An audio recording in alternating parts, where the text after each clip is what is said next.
Welcome to Spoiler Talk, where we talk spoilers. This week we are discussing Dark, the Netflix series, Season 1 and Season 2, in preparation for Season 3, which is coming out about a week from when we're recording this. I can't even process that information. It's just insane that this show is going to be over. But I guess I will start with the age-old question. Jax, what did you think of Dark Season 1 and 2? My first thoughts originally of watching Dark, Season 1, was just, holy fuck, this is so sad and dark and like just moody and spooky and mysterious. I remember watching the first season, I saw like the poster or whatever, and it was a boy in a yellow jacket and he was in the woods and it was like mysterious, spooky woods and the boy goes missing or something like that as the premise. Okay. And I was like, ooh, sounds like kind of like moody Stranger Things. Mm-hmm. So I'll give it a go. And the first episode, I was like, oh yeah, a boy goes missing in the woods. I'm like, this kind of is... Flickering lights. Yeah, and it's got all that, he's wearing the yellow hood, which is kind of similar to It, just in terms of the visual iconography. But even to think about that now seems like such a faraway, silly idea that it's nothing like Stranger Things. It's so much better. It's so much its own thing. But yeah, it's just funny that was where I kind of jumped into it. I think Dark is such a fucking wild show. It is so amazing. It has such incredible like use of like just mystery and like it's got that Twin Peaks formula. I mean, there's probably a show before Twin Peaks, but I always kind of look at it as that Twin Peaks thing where it's like, it's a small town, everyone's got secrets and everyone's not telling each other all these things. And then there's this undercurrent of like, oh, what's this mystery? And I think for me, the moment the show becomes like, oh, I'm interested, I'm invested, I'm in, I like a few of the characters. The moment I'm like, this is it, is when I can't even remember who it is, but I think it's someone's looking at like a thing on the wall. I think it's also spoilers for the whole fucking show and everything. For sure. That's what we do with this show. We ruin and overtalk everything to death. But the stranger, old man Jonas, not the oldest Jonas, but middle old man Jonas, when he's looking at a wall and it's like, where is Mikkel? And he just crosses out the where and writes when. That's the moment. When literally thinking about it, I'm getting goosebumps. And like when rewatching it, that was the first moment of like, this is a show. I just think that foundation of like what is going on, and then the twist is like we're doing time travel. It's time travel, and I feel like nothing makes me feel like time travel is as real as this show. Yeah. Even when it has moments where a character's like, I'm in the 80s, they're like, where is he? And then it cuts to Mikkel, he's like, oh, I'm in the 80s. And the music's like, oh, boo, boo, boo, it's the 80s. And everyone's wearing colours and clothes, and he's walking through the school. Nothing about me goes like, this is a fun, crazy time travel event. It's just like, holy fuck, he's lost in time. It's like, horrifying. But yeah, it's I don't know. I can't think, like all other time travel things that I love, there's like not mostly, but there's a huge element of fun. And romanticism almost. Yeah. The time travel becomes, even though there are moments of fear where characters might get trapped somewhere, it always really feels like the time travel genre, for the most part, will clean itself up in the end.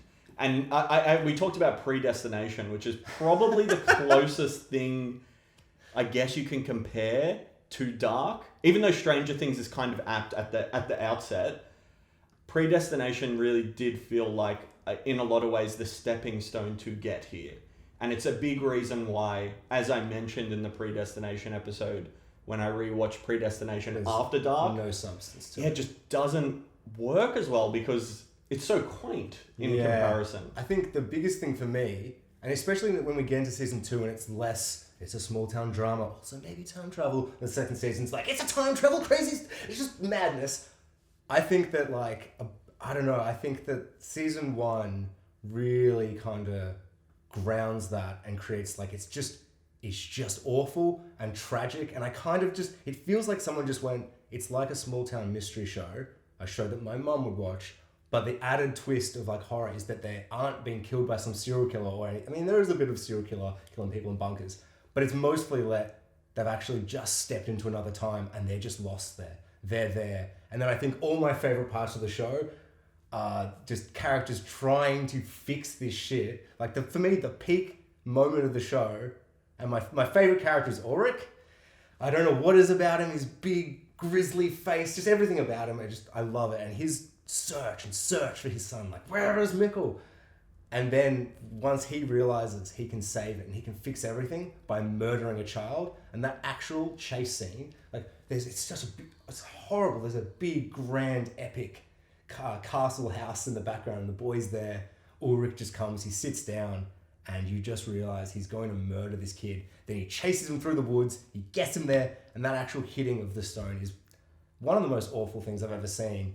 But I don't know, you just see where he's coming from. Well, he arrives into the situation having basically made all of his mind up and is looking for a reason to do it, which is what I loved about it. Like when he shows him the birds that are just dying as a result of the time travel shenanigans. Yeah. And Charlotte is essentially doing the same thing. You know, kids find all these dead birds everywhere and just... Like, what the fuck is going on? Yeah. But just the way that scene plays out, what does he say? They're beautiful when they're dead. And it's like... You're in Ulrich's shoes and you're completely on his side, which is why I think it's so tragic. It's utterly heartbreaking. And then I think as well... They double down on the tragedy. The tragedy, once he's stuck there and he's lost there, and I think one of the saddest moments for me in season 2 is once we go in and he's like, he's still there? And you're like, what do you mean? Aren't we in the... That's 33 years. Get the fuck out of here. And then we go there, and somehow, once again, I mean, we're going to say this every time we mention any character, but the casting of the young and older selves, older to younger selves, every time feels like they must have got everyone before the show started. You know, like they've like got Jonas and they're like, we just have to find older Jonas before we start. Yeah. And then Ulrich, we know we're going to get old man Ulrich in season 2. We've got to find him because we can't. It's just the actors all look so similar, and I'm not sure if the show just creates that with just the way everyone interacts with each other. But my favorite scene in season 2 is old man Ulrich meeting with Mikkel, but they didn't actually, like, those actors didn't share any screen time. There's no actual... Yeah. There's nothing there, but that scene, I feel like that's Ulrich. Like, it just... And I know it is, but there's no, like, I don't know, it's not like... There's nothing I don't have to get over mind. A funny wig or like... Yeah. I don't... You know, it makes me remember of, like, the worst case of, like, age difference, I think, is in the show Dexter. Dexter, sometimes when he's younger, he's meant to be a teenager. He's just wearing the foppiest, dumbest wig in the world. And it's meant to be some of the most emotional cruxes of the series, where he finds out all this information, all this stuff happens. But it's a 35-year-old man in a wig. In a stupid fucking wig. Yeah. And the whole time I'm like, how old is he meant to be? 18? Yeah. This show wipes all that away. It is all so tight. I especially like Alexander Kohler, or whatever his name is, his younger self. I don't know, when he rocks up all bloody and stuff, that I was just like, that's him. That's him and him. And the first time you watch it, especially in episode 3, when you start getting all the faces next to each other and stuff, it really helps start bringing everything and cementing everything together. But what I found kind of amazing is the first time I was like, you know, there's a character here or there that I'm a bit confused because there's a lot going on. Yeah. Once you've seen the whole show and you start, they are really great at, like, just keeping you involved, keeping you, like, knowing what's going on and having characters do things, and then it'll cut to another character and it just gels perfectly. Where the second time, there wasn't a second where I was like, I'm a bit... Yeah. It felt really focused and clear, but not in the way where... I remember already watching Fight Club, and I'm like, it's just so obvious. I wasn't even having fun with it. I'm just like, it's so obvious. I feel like a dumb cunt. Whereas in this, it's like, it just feels like more... It's just being opened up and kind of revealed without feeling like, I didn't get this the first time. I wasn't following this. Because, yeah, I don't know, man. Well, the season 1, I was watching a behind the scenes featurette yesterday, and he said, if you count every character as a separate character in timelines, so like Ulrich is technically three characters. That's 72 characters Holy to cast. Fuck, really? Yeah, all up. All the time. Do you know what 72 times 3 is? Do you know how many actually... but we don't know if everyone's got 3 either, do we? Yeah, some have 2, like Noah. Yeah. And then young Noah didn't get cast until season 2. So you wouldn't even count that actor. But yeah. And Adam isn't in it until season 2. So that's true. There's a lot, and there's lots of minor players that don't have a lot. And there's actually a couple of people that they cast in season 1 who have tiny little bit parts, and season 2 that they're bringing back for season 3 in larger roles. So, do you know any specifics? One thing which doesn't spoil any. There's one I know which won't spoil anything. There's another one which could be a big spoiler, which I just won't mention. Okay, yeah. But one is that from the trailer? Yeah, and a lot of people have put together things from the season 3 trailer based also on the fact that the creator of the show is a photographer and posts a lot of behind the scenes beautiful film photos on his website, which I should check it out. Definitely go check it out. Yeah. I love photography, and I think the fact that he's a photographer adds quite a lot to the show, because it really does feel like a frame. Like the camera, even when the camera moves, it's very slow and very progressive, but it feels like a very well composed image all the time. Every shot. It always looks so good. What was I going? Yes. So the character in season 1, Martha does a play called Ariadne. And there is another boy who has like black face paint over his eyes. Okay. Who is only in the play in that part. Yeah. And he is going to be in the alternate timeline where Jonas isn't. Yeah, right. So he is in the group of friends. Oh, okay, At the when you see the trailer and you see them all standing outside the cave and the lights are flickering, it's Bartosz, Magnus, Martha, that guy. Yeah. Who I actually know his name. That's a spoiler. Okay. Yeah. Something like Noah. It's just his last name connects him to someone else. Yeah. But it'll be very interesting to see. There's also another character in season 2 that is just a tiny nothing character. Who? It's the woman at the institution where Older Ulrich is. The mental institution in 1986, the one who talks to Egon. Behind, she is someone. Oh. Yeah. And even the sheep farmer from season 1 is someone, but we haven't found, there's lots of small parts that they've placed all around that are actually going to come back into it. To what extent, I don't know. And I think some more than others, but it's so intricate and it's so well thought out. And I think for a long time, television and even movie series are really just creators first fitting the broadcast format means that you are beholden to a network television production company who is like, we need this many episodes and we don't know how many seasons you're going to get, and we don't know this or that, and we might need more episodes or less depending on how it all does. So you need to kind of fill the shoes, whatever size they are, we give you. And you need to make the show work within the parameters of what we give. And Dark doesn't ever really need to do any of that, just being on a subscription thing. I mean, the presentation of it doesn't fall into that. And the fact that they knew they were going to do 3 seasons from the outset and had always planned that, and now that's what we're getting, I think just fills me with a lot of hope that this is going to be narratively satisfying when it comes to the end. Because a show like Lost, for example, week by week, change and mixing it up. But you also had 2 sets of people in the audience. You had one set of people that were just like, I love this show that I've been watching this entire time and all these characters and all the intersection points, and I'm watching the show because I enjoy the show.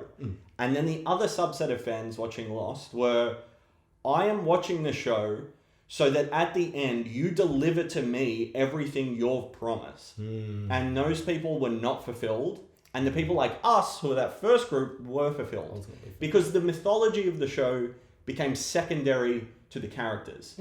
And I feel like... I mean, the finale is literally people just kissing. I miss you so much! Oh! And just kissing. And there's like... so good. There's one... And many people say... A lot of people say the worst episode of Lost is that mythology-based episode with Jacob. Yeah, and that is my least favourite. Yeah. I hate it. And we had an interesting conversation. If you just cut that out, is the show better for it? Because it's more enigmatic and you just put the pieces together? I don't know. But Dark is kind of a whole lot of pieces coming together to form something far greater than any one piece contributes. It's cinematography, casting, performances, dialogue, restraint in storytelling. Even the pace of the storytelling, I think, picks up and up and up and up. And it really does I feel like the only part of the show you can really call slow, if you were to call it, is just the beginning of season 1, while all the pieces are being set up. Which is interesting you say that, because I actually think the start of season 1 is anything but slow. I think it kicks off, it introduces everything, it does everything, and then by the end of episode 2, we've got 2 timelines. Yep. And at that point, I think that's what I don't know, I think season 1 for me is a more complete and interesting tale, just because I love those tidbits that we start getting, like, oh, he's in another time. Oh, so he's there. And then we get a bit more. And then by the end of the season, it's like, there's 3 timelines. He's like, have you ever heard of the Triqueta? Yeah, something like that. Yeah, the 3 things. He's got the 3... He's got the Triqueta notebook. Yeah, and then once we get that, it's like, boom, 1920. And it's like, what the fuck? And we follow this little boy. And we're like, who's this little boy? It's like, that little boy is the fucking... 1950. I think you said 1920. Oh, but you meant 1950. Yes, I did. Yep. Yes, I did. And Helg. Yes, and when we meet little boy Helga. Also, I think, I don't know, season 1 just has parts of the story which, like, I don't know, like, my favourite characters, I feel like all get a little bit short-grifted in season 2. On the rewatch, Noah, absolutely not. But the first time I felt like Noah, Ulrich, and Helgi just aren't really in it. But but I don't think they should be. Especially now I looked at it again, because season 1 is like, who the fuck's doing this? And then by the end you're like, it's the fucking guy with the ear thing. What? Why? Because Ulrich tried to stop him and beat the shit out of him as a child, traumatized him, and then Noah comes, he's like, I'm a nice priest man. I love your salvation. Yeah. And everything, and And he gets into him at young, traumatized by an act of... it's just, that's the first, like, oh my god, you're caught. There's so, I don't know, when the show starts, it's like a shot of woods and stuff, and it's like, time is what is time, or whatever. Ending, beginnings, beginning, endings, and I'm like, oh, I'm intrigued. But then when it really starts getting into it, it doesn't fall down on its face. It goes, no, remember how I said the beginning's the end and the end's the beginning? That's fucking it. Because Helgi wouldn't have done anything if he hadn't been beaten, and he only got beaten because he'd done the things, and it just... And everything with... I find all that stuff so enticing, because, like, for so long in that... I mean, rewatching, I know that he hasn't succeeded. But once he kills him, you're like, holy shit, he did it, he stopped it. And then almost immediately, he's like, what, the kids are still alive? And you realize, like, you can't stop it. I think those are the time travel things I like more, is when, like, characters just constantly trying to fight to get out of it. And just keep causing it. And I think somehow the show doesn't... It just kind of does the same thing, but never do I feel like, it's repetitive. Yeah. Even though it is essentially doing the same thing again and again. Like, another thing that's exactly the same is the White Devil, Claudia, but when she's still beautiful red frilly hair Claudia, like normal Claudia will call her, she sees the newspaper thing and goes, oh fuck, my dad, she's like, come to my house. She's like, oh, what am I dying? And she's like, oh, no. And she's like constantly afraid it's going to happen, just wants him to be with her so it doesn't happen. And then you're like, but you spend too much time together and now you have to murder him. And that for me was, once again, I was just like... You're also waiting for Ulrich to show up and kill him. Like, the first time you watch it. Yeah, 100%. They really do a good job of making you feel like that's what's coming. And then I think the sting of that, when it's Claudia. And then you have her... In her most low moment crying, Jonas comes and being like, don't worry, I've just spent a year with you when you're all old and stuff. So you've trained me, so here I am to train you. And I'm just like... Everything's a paradox. And honestly, I feel like a show could really collapse in on itself. Like, you were talking about Predestination. I think if I rewatched that, I'd be like, this is just the paradox. It is what it is. What you were saying before the podcast, when you were saying the creators, husband and wife. Yep, Baran, Odar and Jantje Friese, I believe their names are. I definitely know Baran because it comes up as the director. But when you said that, and maybe you can clarify, I get it a bit wrong, but you said they were making a drama detective show. It's set in a small town, very Twin Peaksy-esque. That's how I see it. And they made a timey-wimey, I'm fucking your aunt and all that stuff. I don't know what the details were, but they had a time travel story and a detective. It was a detective show and then a movie, and then they kind of merged it. And I think that this, for me, is at its strongest when characters are in the timey-wimey stuff, but it's emotional. Like, when the worst woman who's ever lived ever... I love that this show has a character that's just so much worse than everyone in Game of Thrones ever, but she's just kind of heartbroken. I don't know. It's so tragic, but I don't know. Once you know what Jonas's mom, Hannah, yeah. I was like, I don't even know. She's just an awful woman. Like, once you know what she's going to do by the end of season 2, rewatching the show is pretty brutal, to be honest, with her. Yeah. Every second of it, I just see that woman that's going to do that thing. Like, when she's a child and she looks through the thing I mean... Ulrich and Katarina having she's sex. very much in love with Ulrich. Katarina's a friend, but it's like... And that's that classic high school things where everyone's so close knotted that, of course, someone you know is going to love someone else. Yeah. But her response to that is not to, I don't know, do anything else, but accuse him of rape, which is just so extreme and so, like, vindictive and kind of... And you just see, like, that's it. That's the person you are. You've always been that person. And I found it really hard to, like, watch moments like there's a start of season 2 where old man Jonas comes back and he's like, it's all good, I'm here. And I was like, this is nice. But also she's just, that moment for me when she goes to Ulrich, when he's in prison in the 50s. That might be the most awful thing in the world. In the whole series. I don't know. The fact that a little boy gets his head bludgeoned in with a rock by that very man, and I'm still on his side in that scene speaks volumes. Yeah. It's exceptional, and it's the show never presents itself as anything other than what it is, even though when you first start watching it, it feels like it becomes something else. But when you think back to episode 1, the first few scenes we get, the first scene is Michael Conwald Mikkel killing himself. And then the second scene is Jonas waking up and Ulrich and Hannah. Yes. And it's like all of the pieces we're being shown here, that's the story. We just don't know it yet. And I could be wrong, but I'm pretty sure she says, like, I love you, and he doesn't respond. He says, you're beautiful. Oh, yes, I love it! And then he touches her face and then leaves, and you can read it on her. Like, her performance is so great. She is fantastic. Like, she's probably, I don't know if the best, but maybe the best, because I generally like...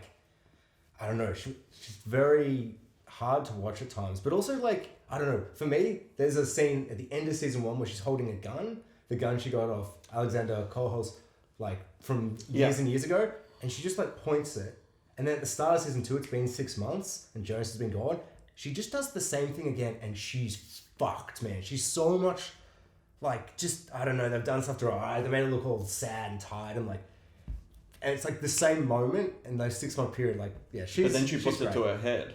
Yeah, and you're like, oh, and then Jonas rocks up. Yeah, those things are like, it doesn't feel like a timey-trimey, he's a traveler, come from time and doing it. It's like, no, she's about to murder herself, and then her son comes back in the door. It's like, you know, when she goes back in time to talk to Ulrich and trap him in time, I don't know, there's a lot of time travel stuff, but it doesn't feel that. It feels just so kind of...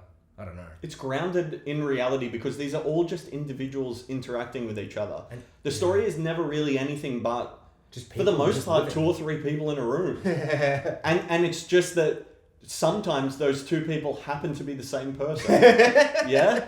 And sometimes, I think one of the most magnificent parts in the entire series comes, I believe, in the White Devil episode, although it might be a couple episodes before, but it relates to Egon and Claudia. Yeah. And basically, the show is just playing out, and we get a scene with old Egon telling Claudia he has cancer, and then another one with little girl Claudia, and the scenes just play out and play out and play out. And then you get to the end of like 20 minutes. And when you think back, you realize, oh, every scene I just watched with these are the same 2 characters intersecting with each other. And we're just being shown all of it out of order. But it's all Egon and Claudia. It's old Claudia, young Egon. And then young Claudia, middle-aged Egon, and then it's old Egon, middle-aged Claudia, and then it's, you know, it just keeps looping, and he's trying to put it all together. So we just see all of these scenes play out, and we realize that it's just these 2 characters, father and daughter, throughout all these periods in time, and it just, I don't know, something hit me when the last scene happened, and I just realized that, like, if you weren't quite paying attention, you would miss it, but... I don't know. I love it. I think the show might never be better than when it is 2 people who are at different points in time, the same person at two different points in time having a conversation with each other, trying to convince themselves of what they need to do.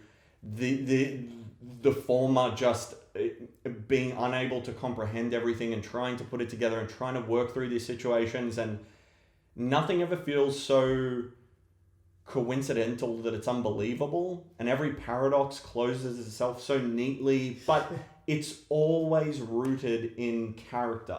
It's always just, you know exactly why every character is doing exactly what they're doing, and the time travel never becomes so big that it's ever just someone going to another time, either trying to fix things or trying to meddle or trying to fuck with people or simply just being like, you don't believe me? Look, Mikkel's right there. It's Mikkel. You fucked Mikkel. Also, just in terms of like, just because as you said, the whole show it's like feels never more than what it is. And what I kind of feel, and it's not probably what they went at, but what I kind of feel like they went, what if everyone had all these secrets because everyone was fucking each other and all these things? It's just like someone said, I really want someone to say to someone, you have always wanted to take everything from me. Katarina says to Hannah, and they're both Irish, like, you've always wanted everything from me. I can't believe you fucked both my husband and my son. And I'm like, that's the show. That's what they wanted to do. They wanted a character to be able to say that, and they're like, how do we do that?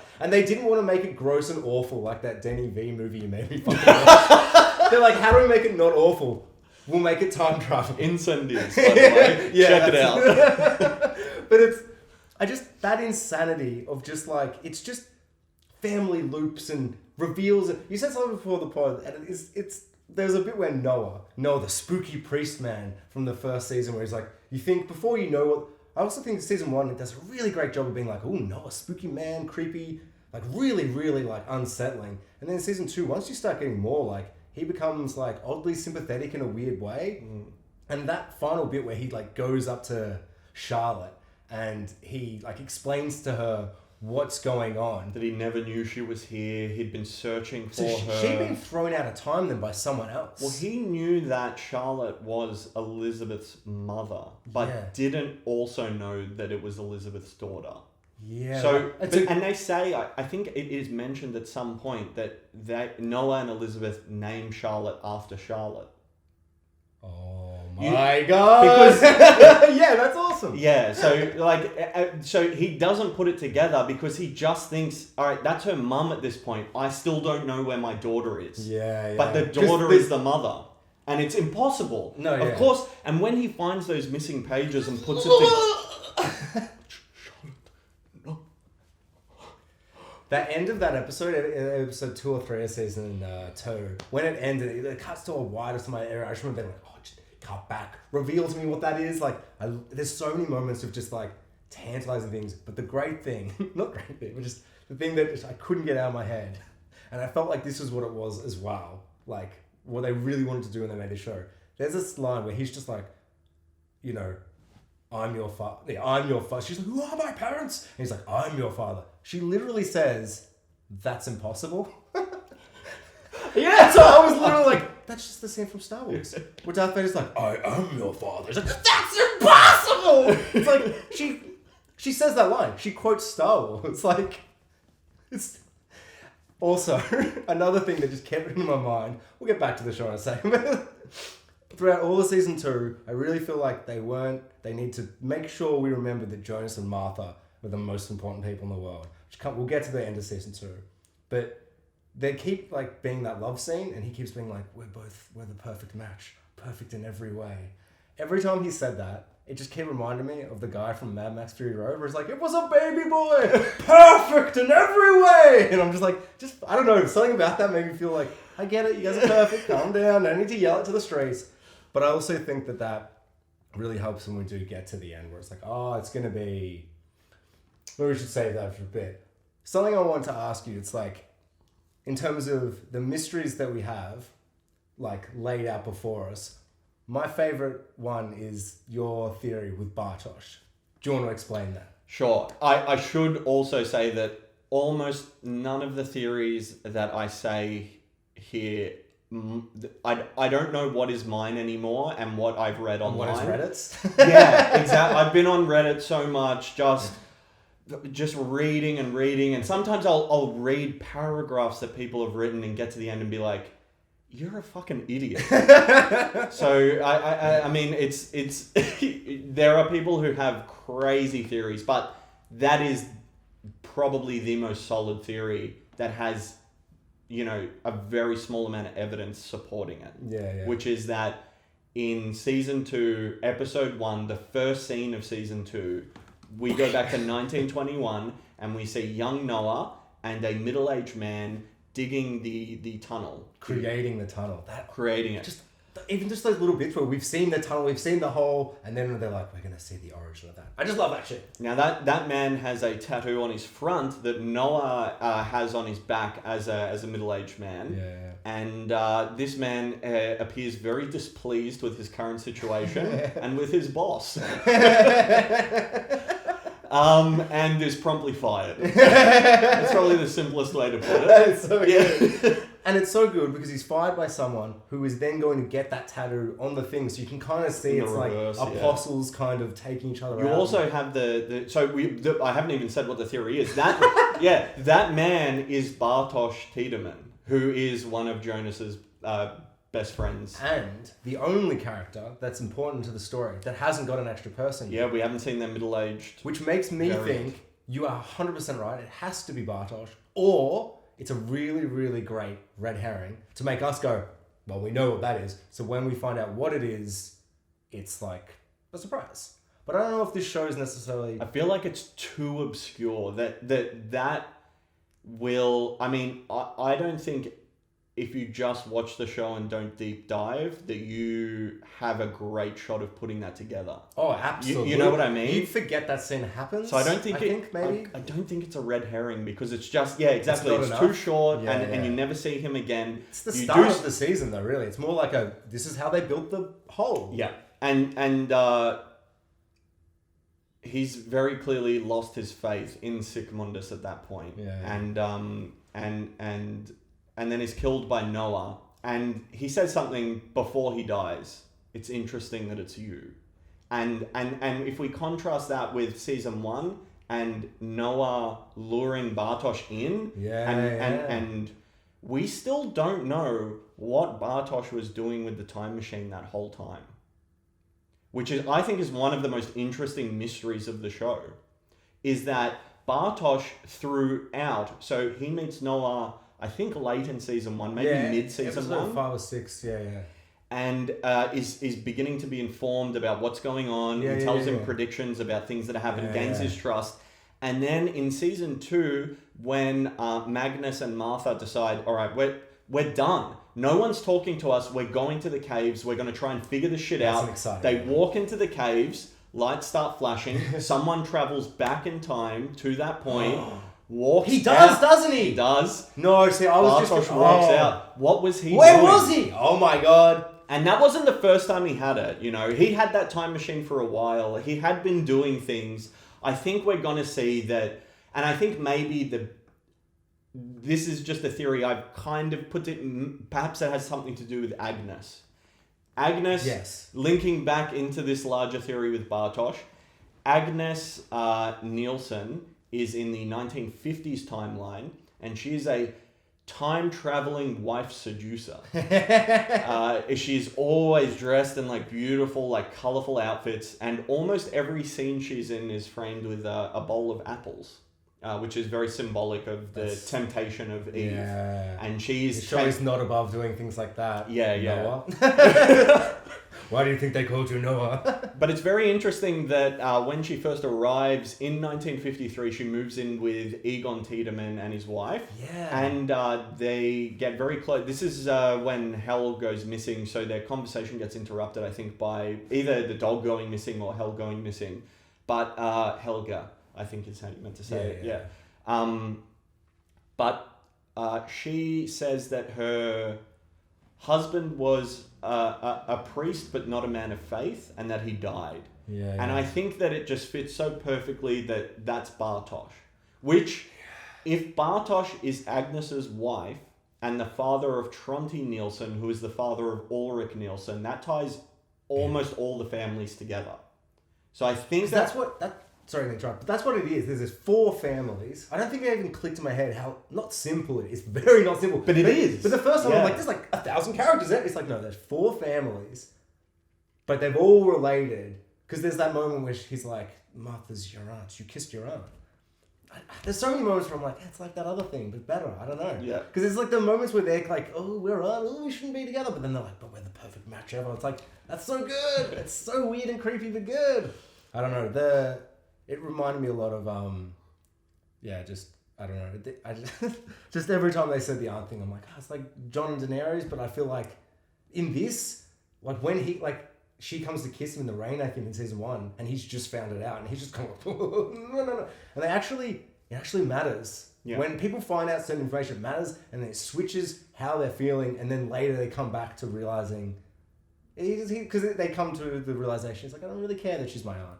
And I love that. An interesting observation I saw on Reddit was that Martha and Jonas never have a first kiss together, because he's already kissed her when he travels back, and that was one weird thing I found where she kisses him in the bedroom later, which is his first kiss with her, and he has no fucking idea what's going on. Yeah. Alright, I'll go with it.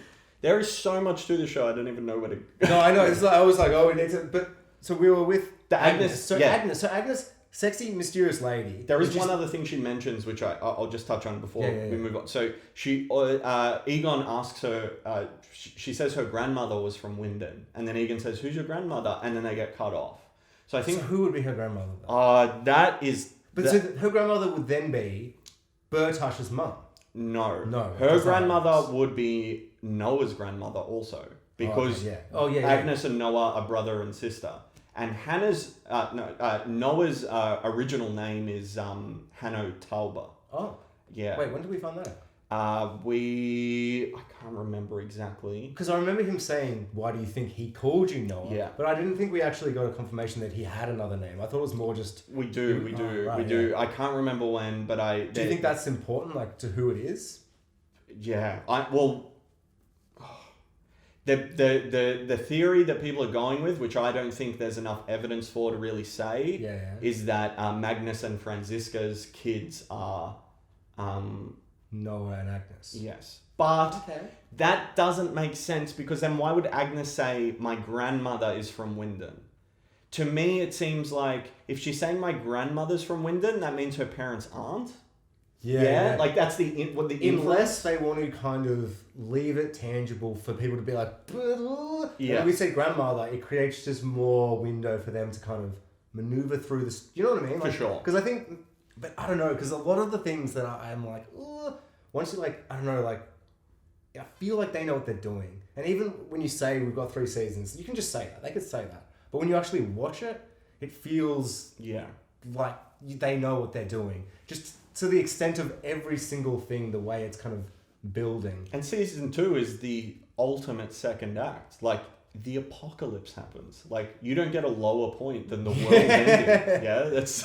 It's also amazing that the show can go from what it was in season 1 to season 2 being like 6 days to the apocalypse, 5 days, and it doesn't kind of come across as cheesy as maybe that could come across, I think. I think there's a lot of elements that ride that line of not working, but it just all comes together so well. The atmosphere of it all, I guess, just pushes it over that line. Speaking though, there is one aspect of the show that I think is really, really bad. And I would say the whole show is really, it's a 10 out of 10, especially on the rewatch. A great show like this, it needs to be able to work better on a rewatch, I think. Like the intricate twists and the just how it's all like a puzzle. Like you need to be able to look at it and see, it's a complete picture and not half a puzzle. But season 2 has a pretty big issue at the end as well, but I don't know if it's going to be as big. But I watched season 1 when there was no season 2. Mm-hmm. And I watched 9 3/4 of great, cool, interesting storytelling. And then they decided to have your main character walk into a cheap apocalyptic set, and then a random character walks up to him and quotes the OC and says, "Welcome to the future, bitch." And it's the most embarrassing moment of the show. It frightened me when I first saw it, because I feel like sci-fi sci-fi always becomes the generic post-apocalypse. Yeah. And it's really just, I'm sick of the aesthetic. It looks like, remember Rain of Fire? Yeah, It looks like so that many. that grey, nothing, the road. That's why Mad Max was so refreshing, yeah? Because it's just not everything we've seen before. It's new, and it's not even that new when you really think about it. No. But it's the just visual fresh enough. Yeah. It just doesn't have that thing where it just looks like they took the colour out. And then added blue? Yeah, or just blue and grey. Yeah. And then I was surprised by the rewatch that a lot of the sets and stuff, like there's one bit where he's walking through the town and all the houses are really like destroyed, and I was like, this looks real. I'm buying this. It's much better in season 2, I think. But even in season 2 for me, the weakest elements are like Jonas just is suddenly like we talked about this earlier, I want you to say it again because I have a huge issue with the colour scheme changes of Claudia. Because she's not poppy anymore than she's just and Jonas particularly, because he's Yellow Jacket Boy, and the stranger isn't Yellow Jacket Boy because he can't be Yellow Jacket Boy, because then we know from the style of the show it's Jonas. Then at the end of the season he's like, I am you, wah! And Jonas is like, wah! But then the start of season 2, Jonas is like, well, I guess I'm the Traveller now, and he just puts on his uniform like it's a video game, like it's like, oh, I unlocked the stranger costume. And he's wearing the backpack. I was just like, I don't know. For me, there was those elements that ride it over from that finale that it's just about to step into like self-parody. But I think that maybe if you weren't to show us any apocalypse, the weight of the importance of season 2 and building to that moment might be gone. And one of the most emotional moments of the season is at the end when the portal opens and Charlotte sees her daughter, and the daughter's super old and is like, Mom, I don't know how, but she does the sign language, and mother meets daughter and daughter meets mother. There are so much moments of this show of people just realizing how fucked up everything is and just being like, and they just don't say or do anything. They're just like, there's so many moments where Charlotte's husband throughout the whole, because he knows what's going on from the start. And there's so many moments where he's like, Charlotte, but then he can't, because it's just, everything is so fucked up. Like, how do you say it? So that is one thing that I have seen a lot of criticism leveled at, is Peter Doppler not saying what happened is a big reason for, but I disagree. Well, yeah, it works for me. First of all, season 1, you have to process as, the first time you watch it, Peter Doppler is the guy you're suspecting is, he's involved. He's up to something. A scene very early on where he's just crying in the car. You're like, what did he do? And he cleans out the red dirt from his car, which Charlotte later sees at Helen's house. She's onto him straight away with the house, and she's like, but she doesn't want to believe, so she doesn't push it as hard as she should. But it's actually very... So the one thing that hasn't added up yet for me with Peter Doppler. Okay, yeah. His father's Helga Doppler. Yeah? Yes. Yeah, his father... he's crazy. Who would... Oh, well, I think... Well, just someone at some point, no? Also, he doesn't arrive in Winden until 1987, which will be season 3, I believe. Peter Doppler. So he's not in the 80s timeline, but he's alive. Where is he? Because he does say that. He's like... Because you're like, when did your father get... It was after Mads disappeared. It was 1987. Yeah. So where was he? And why do we never see Helga with a woman? Helga seems, when we get him, when he like gives the book to Claude and he's all nervous, and just the janitor guy, he does seem very much like he hasn't been. But I think maybe I've got a dark theory for you. Oh my god. You mean literally dark? Not a theory about the show Dark? A dark theory? Okay. It's a dark theory. We learn from Greta Doppler, Helga Doppler's mother, who is a feisty woman, and then there's Bernd Doppler, who is the chief of the nuclear power plant, who's in a wheelchair in the 80s and has a cane. He's like, this is my legacy. There is a scene where Greta is talking to, I hope it's Greta. If it's not, it's Helg's mother. Is talking to Noah, and she says that Helga was not conceived in love, and I don't believe that it's Bernd's offspring. Yeah. She was raped by someone. That's what she's implying, right? I think Peter Doppler raped her. So he's travelled back in time. And then he travels back to 1987 and essentially takes the form of Helg's son to take care of him. Okay. There's no evidence for it. It's just a crazy theory. I just don't know if that fits with like his main character arc is that he can't tell his family that he's gay. That's like the crux of like because no, they all know by the. Oh no! Sorry, I know that. But he's struggling with this repressed. That's what I mean. Like he in like a lot of the scenes and the kids, or not the one that doesn't talk, but Francisca. Yeah.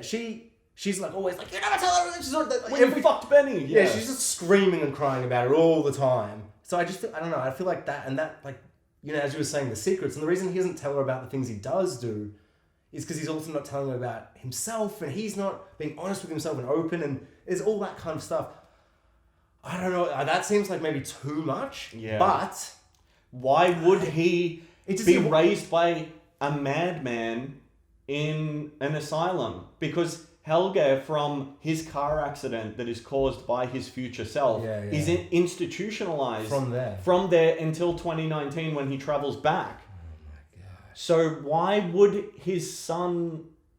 Okay, yeah, no. See, there's something there. All I can think of is that Peter did this for the greater good. So someone's done what they do with Jonas. But just then tricks him by just being like prophecy. The part that doesn't make sense is then Peter would be aware of much more than he's letting on, and it doesn't make sense for him not to say that in season 2. Because there's that point where so I just unconvinced myself. Ignore that entire theory. But that's what a theory is. But random words. Someone else is the father of Helge. It's not Bernd Doppler. It's someone. I mean, they go out of their way to. She says that. Once you said that, I was like, oh, that. The only thing that made me lead to the Peter theory is just the fact that Peter comes so late into it and is there from a date. We were talking earlier about how one thing I love about the time travel is that all of the timelines are linear and time moves forward in the 33 because you travel back exactly 33 years into the past. So if you go into the caves the 4th of November, go back in time, it's the 4th of November in 1986, and then you spend 2 days there, and then you come back to 2019, 2 days have also gone past. And it's great because season 1 is all taking place and time is moving forward and characters are moving through timelines, but everything is on a narrative forward trajectory. So it actually makes it a little easier to follow. The rules for time travel through the caves are great and are consistent, and I love that it progresses like that. And also, that's what I was going to say. When we get to season 2, a year has gone by in every timeline. Yes. So Mikkel's a year older. Everyone's a year older. That's nice because there's no acting issues with the kids and stuff as well. Yeah, exactly. And again, now another year's going to go past, I presume, for season 3, which will be presumably when Peter Doppler arrives in the 80s timeline. So this is how we're going to... So we'll get a kid version of him then. We have, which we haven't got yet. There will be I would imagine he's about the same age as Charlotte. So in 1986, he would probably be 14, 15, about that age, I guess. The 33-year cycle, when we first get into that in season 1, there's something a character says, I'm hoping you can remember exactly this, but what is... Because they based that in some kind of actual thing, right? Oh, lunar solar cycle. The lunar solar cycle. Yeah. Because when a character was saying that, you know when sometimes you're watching something, you're like having a good time, and then someone's like, this real thing, and you kind of you get a sense you're not aware of it, but it is a real thing in the world. That lunar cycle thing, is that real? I don't know, but I hope it is. The way she said it was like, did you know the calendar's actually a bit off? And I'm like, no, but that sounds like something that's right. And then she's like, the world isn't really in sync or something. It's like every 33 years it is. I really, really hope that is, because it feels like an element that someone's, like the Bermuda Triangle. It's like, it's a weird, wacky, but we don't understand it. So they grab just the idea of that and then go, monsters or whatever our story's going to be. And it just grounds... It's a real thing, and then they've taken a sci-fi... That's my favourite thing. You go, this was the thing, but we're going to make it all fucking weird for you. But I think that the 33-year thing creates just a really, really interesting jumping point for a time travel show. Because, I mean, I don't know. Usually I feel like it's just different times, jumping and it's all a bit whatever. Whereas this, as you were saying with it just really grounds it. But I think in season 1, it feels very much like it's like, we're here, and we go back, and then back. And then I love it that it then goes back again, and then we go forwards, and you kind of, I don't know, I got the sense that like there was a present, and then that present had a 33-year future, and a 33-year past. But then what I love, once they go, that works kind of everywhere, and it's kind of this jumping point of just 33 years. My question is, for the 33 years, how far forward or how far back would you want to see in season 3 before it becomes too much? How many times can we jump before you think it gets... Did you see the shot of the cave in the season 3 trailer that's in the sand? The desert one? Yeah. That is either so far back or so far forward.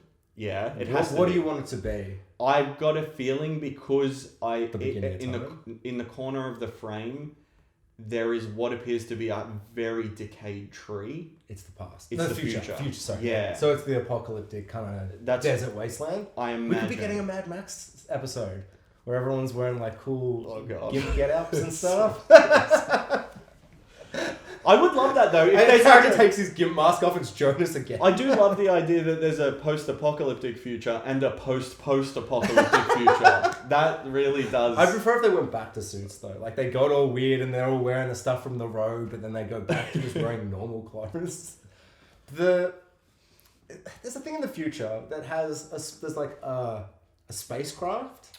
Yeah, like a weird. And when they're running through the woods. Each time through that forbidden zone, the dead zone, whatever the fuck, it's the same in everything. Every time they do anything like that, I'm like, yeah, like in Planet of the Apes, I get it. Yeah, I've seen a movie.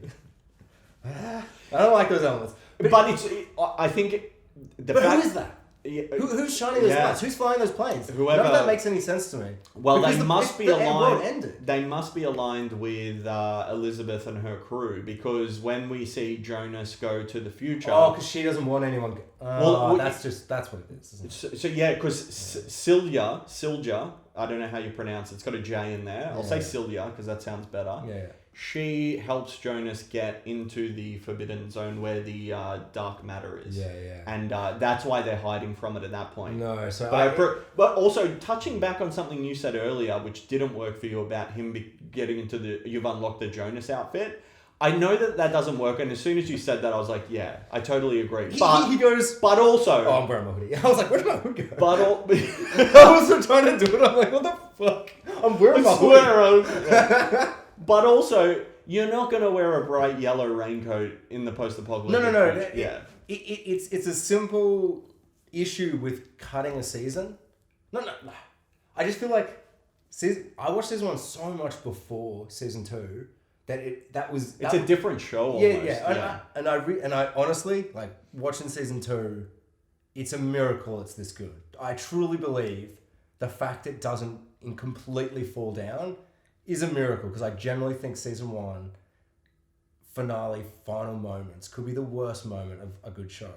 I don't even think the episode of Lost Across the Sea is as bad in terms of like a show I love so much just falling so low. And I think it's because it's so brief. Yeah. And it's her saying those lines. I even think if he'd just seen the post-apocalypse and then...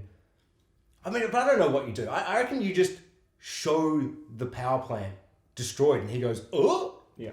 I don't know. I just don't think you have characters say that. But then it does create an easy thing to be like, boom, he's met people, so we can have him having already met them and do the post-apocalyptic stuff. I do like that season 1 is bookended by the bunker, the future bunker. So the very beginning of season 1, we see the wall with all of the pictures. Oh, shit, yeah. And it's empty. And then at the end, that's where Jonas ends up. And he wakes up and he looks at... And it's really kind of bookended That by... is actually really nice. And we get a bit of snippet of old Claudia in the middle of the season there too.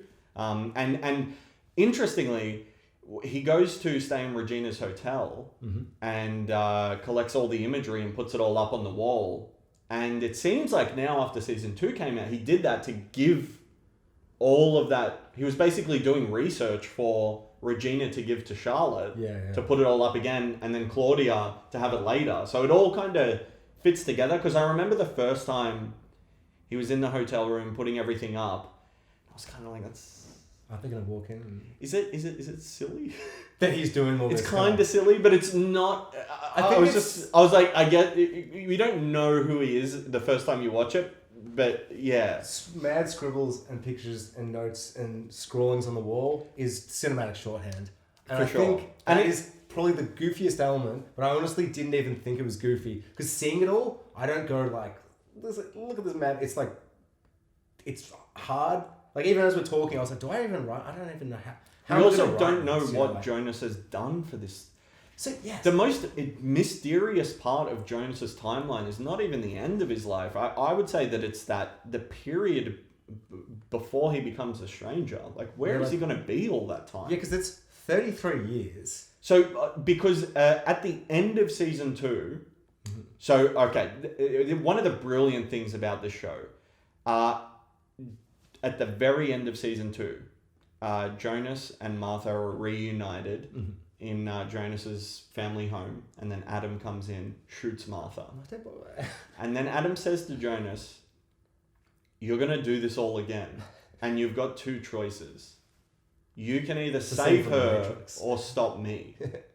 And when he comes back and does it again as Stranger Jonas, which we've already seen, that's what he's trying to do. He's trying to save her. But he's trying to do both, which is why he fails at both. Yeah.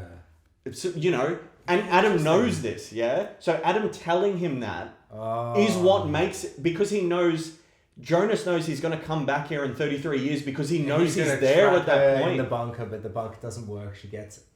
and he's even says to her, he's like, I have to try, I don't think it'll work. Like, none of it makes sense. Like, he's just scrambling at that point. He just wants to in a situation that he has no control. And I mean, it's ludicrous to threaten someone with a gun when you're trying to save their life.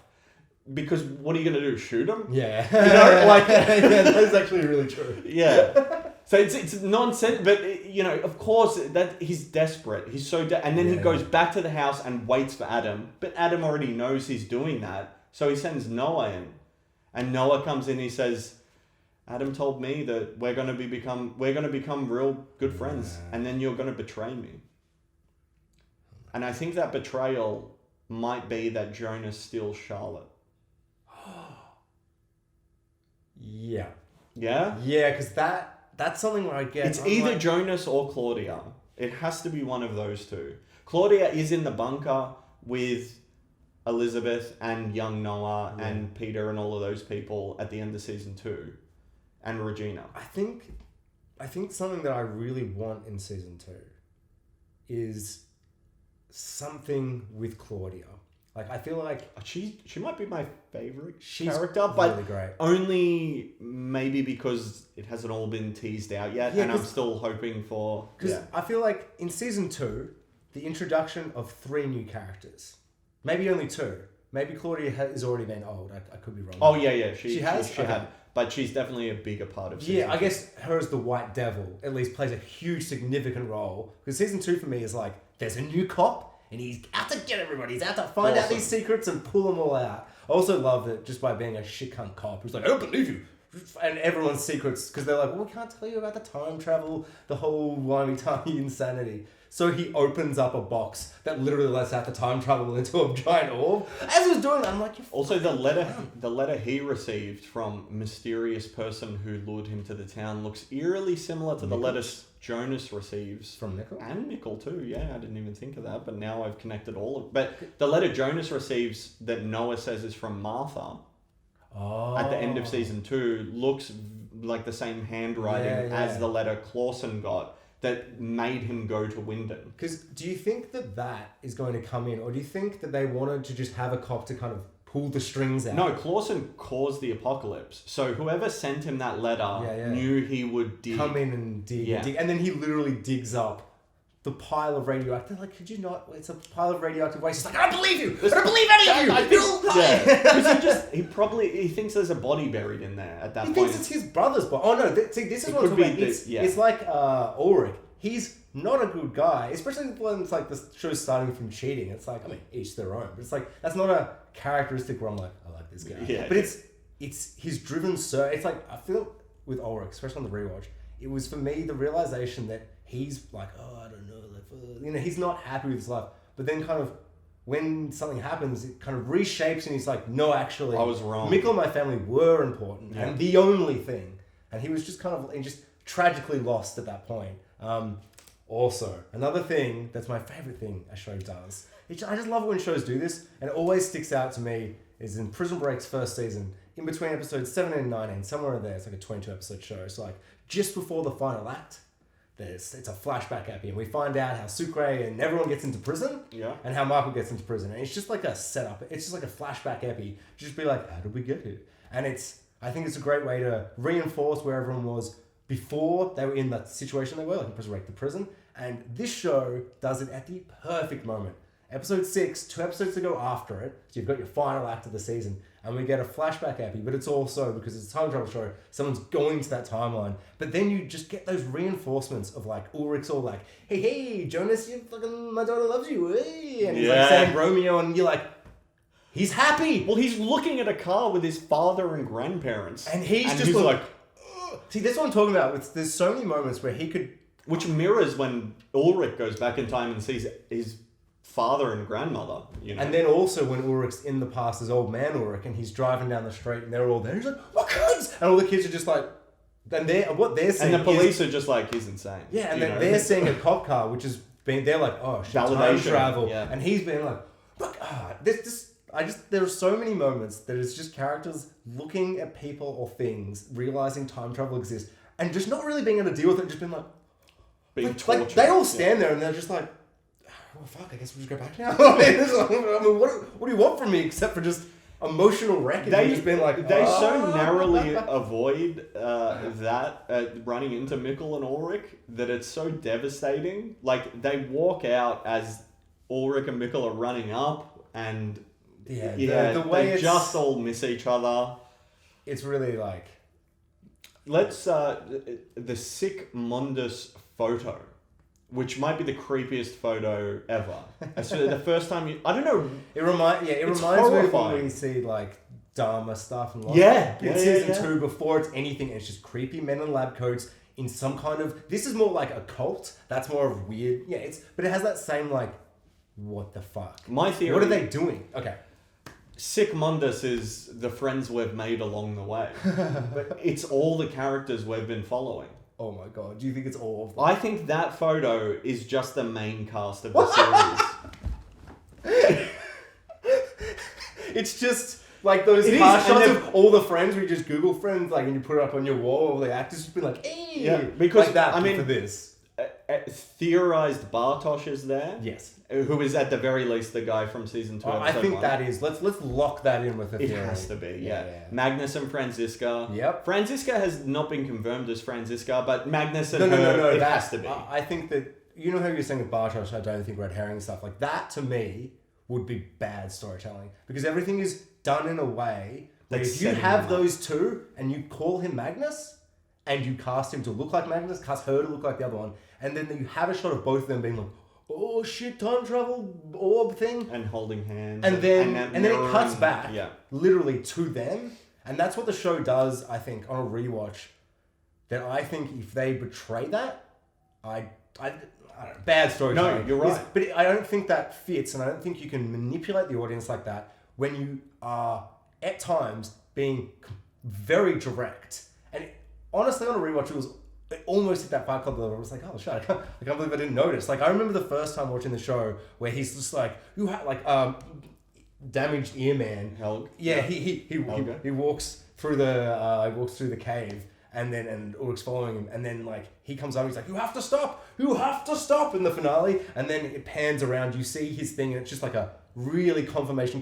Yeah, comes to his face, is like, I have to stop. You know, it's like sometimes they're really obvious with it, but I think it's just there to go. They need to do that because so everyone knows who everyone is. Because then when you have characters be like something Magnus, you go, I know who that is. That's him, which means that, and because for me it feels really tight in that stuff. So I'd be really frustrated if they switched up things, because I love that Magnus and her are just because they seem really lost and like directionless in season 2. Yeah, in an interesting way, I find, because they do that kind of like, well, fuck this shit, let's all go to the cave and figure shit out. It also makes perfect sense that at the end of season 2, Jonas saves Magnus, Franziska, and Bartosz, and they travel back. Oh shit! Because that's all the people there. That's Sic Mundus. And the 33-year gap remains consistent with that later thing. Yeah, because Adam is 66 years older, but Magnus, Franziska, and Bartosz are only 33. Yeah. So conceivably, they travel back to 1888. Yeah, I was going to say they have to, right? Which would mean they stay in 1888 all the way till 1921 when Jonas comes back.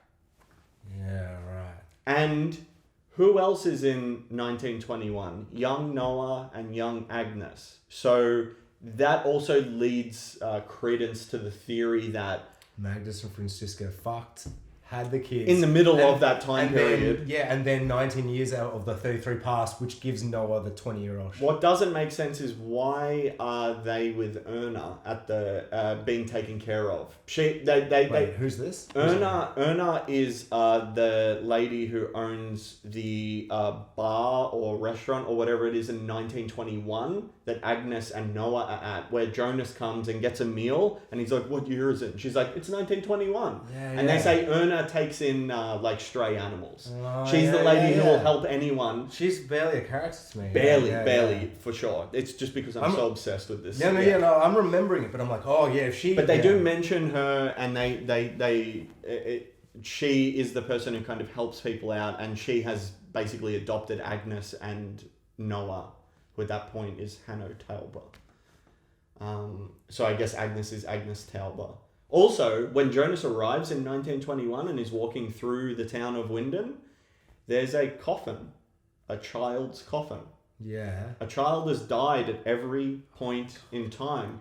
And when we look at the big photo board, Eric Obendorf, Mads Nielsen, and another little black and white photo of a child are all on the board too. God. So they're the sacrifices, I think, that were made for time travel. Those were the kids that had to be killed to get... Adam says, every piece of technology we've developed has led from one point to the other. And I think the fact that he gets trapped in 1888 makes him desperate to get the time travel technology working. Is Adam. That's true. Well, this is Jonas becoming Adam. He's Adam by the time we reach 1921 and that photo's taken. And he's Jonas when he arrives, presumably in 1888. And he has to get horrifically scarred at some point in this time. But he implies that it's just lots of travel. Yeah. Okay, so... And he's already showing some scarring on his back when we see the sex scene. And then that is... I thought that was... Oh, so he's been fucking tortured. But then it's like, maybe that's just time. It's maybe a bit of both too. Because it looks like there's scars, but then on his shoulder looks a lot like Adam's scarring. Oh, okay. Like very specifically. Yeah, right. This show is amazing. It's fucking... I really like it. But I have some issues. Yeah. And they all come... They come from the last 2 seconds. Welcome to the future, bitch! And then I think it really crescendos with the crux of season 2 being... And I really do think that the character is still there, but Adam. Season 1 implied that Noah was the villain as a priest. A creepy priest. Not necessarily that he is a priest, but it's like he was a creepy, unknown, mystery man that was doing time travel.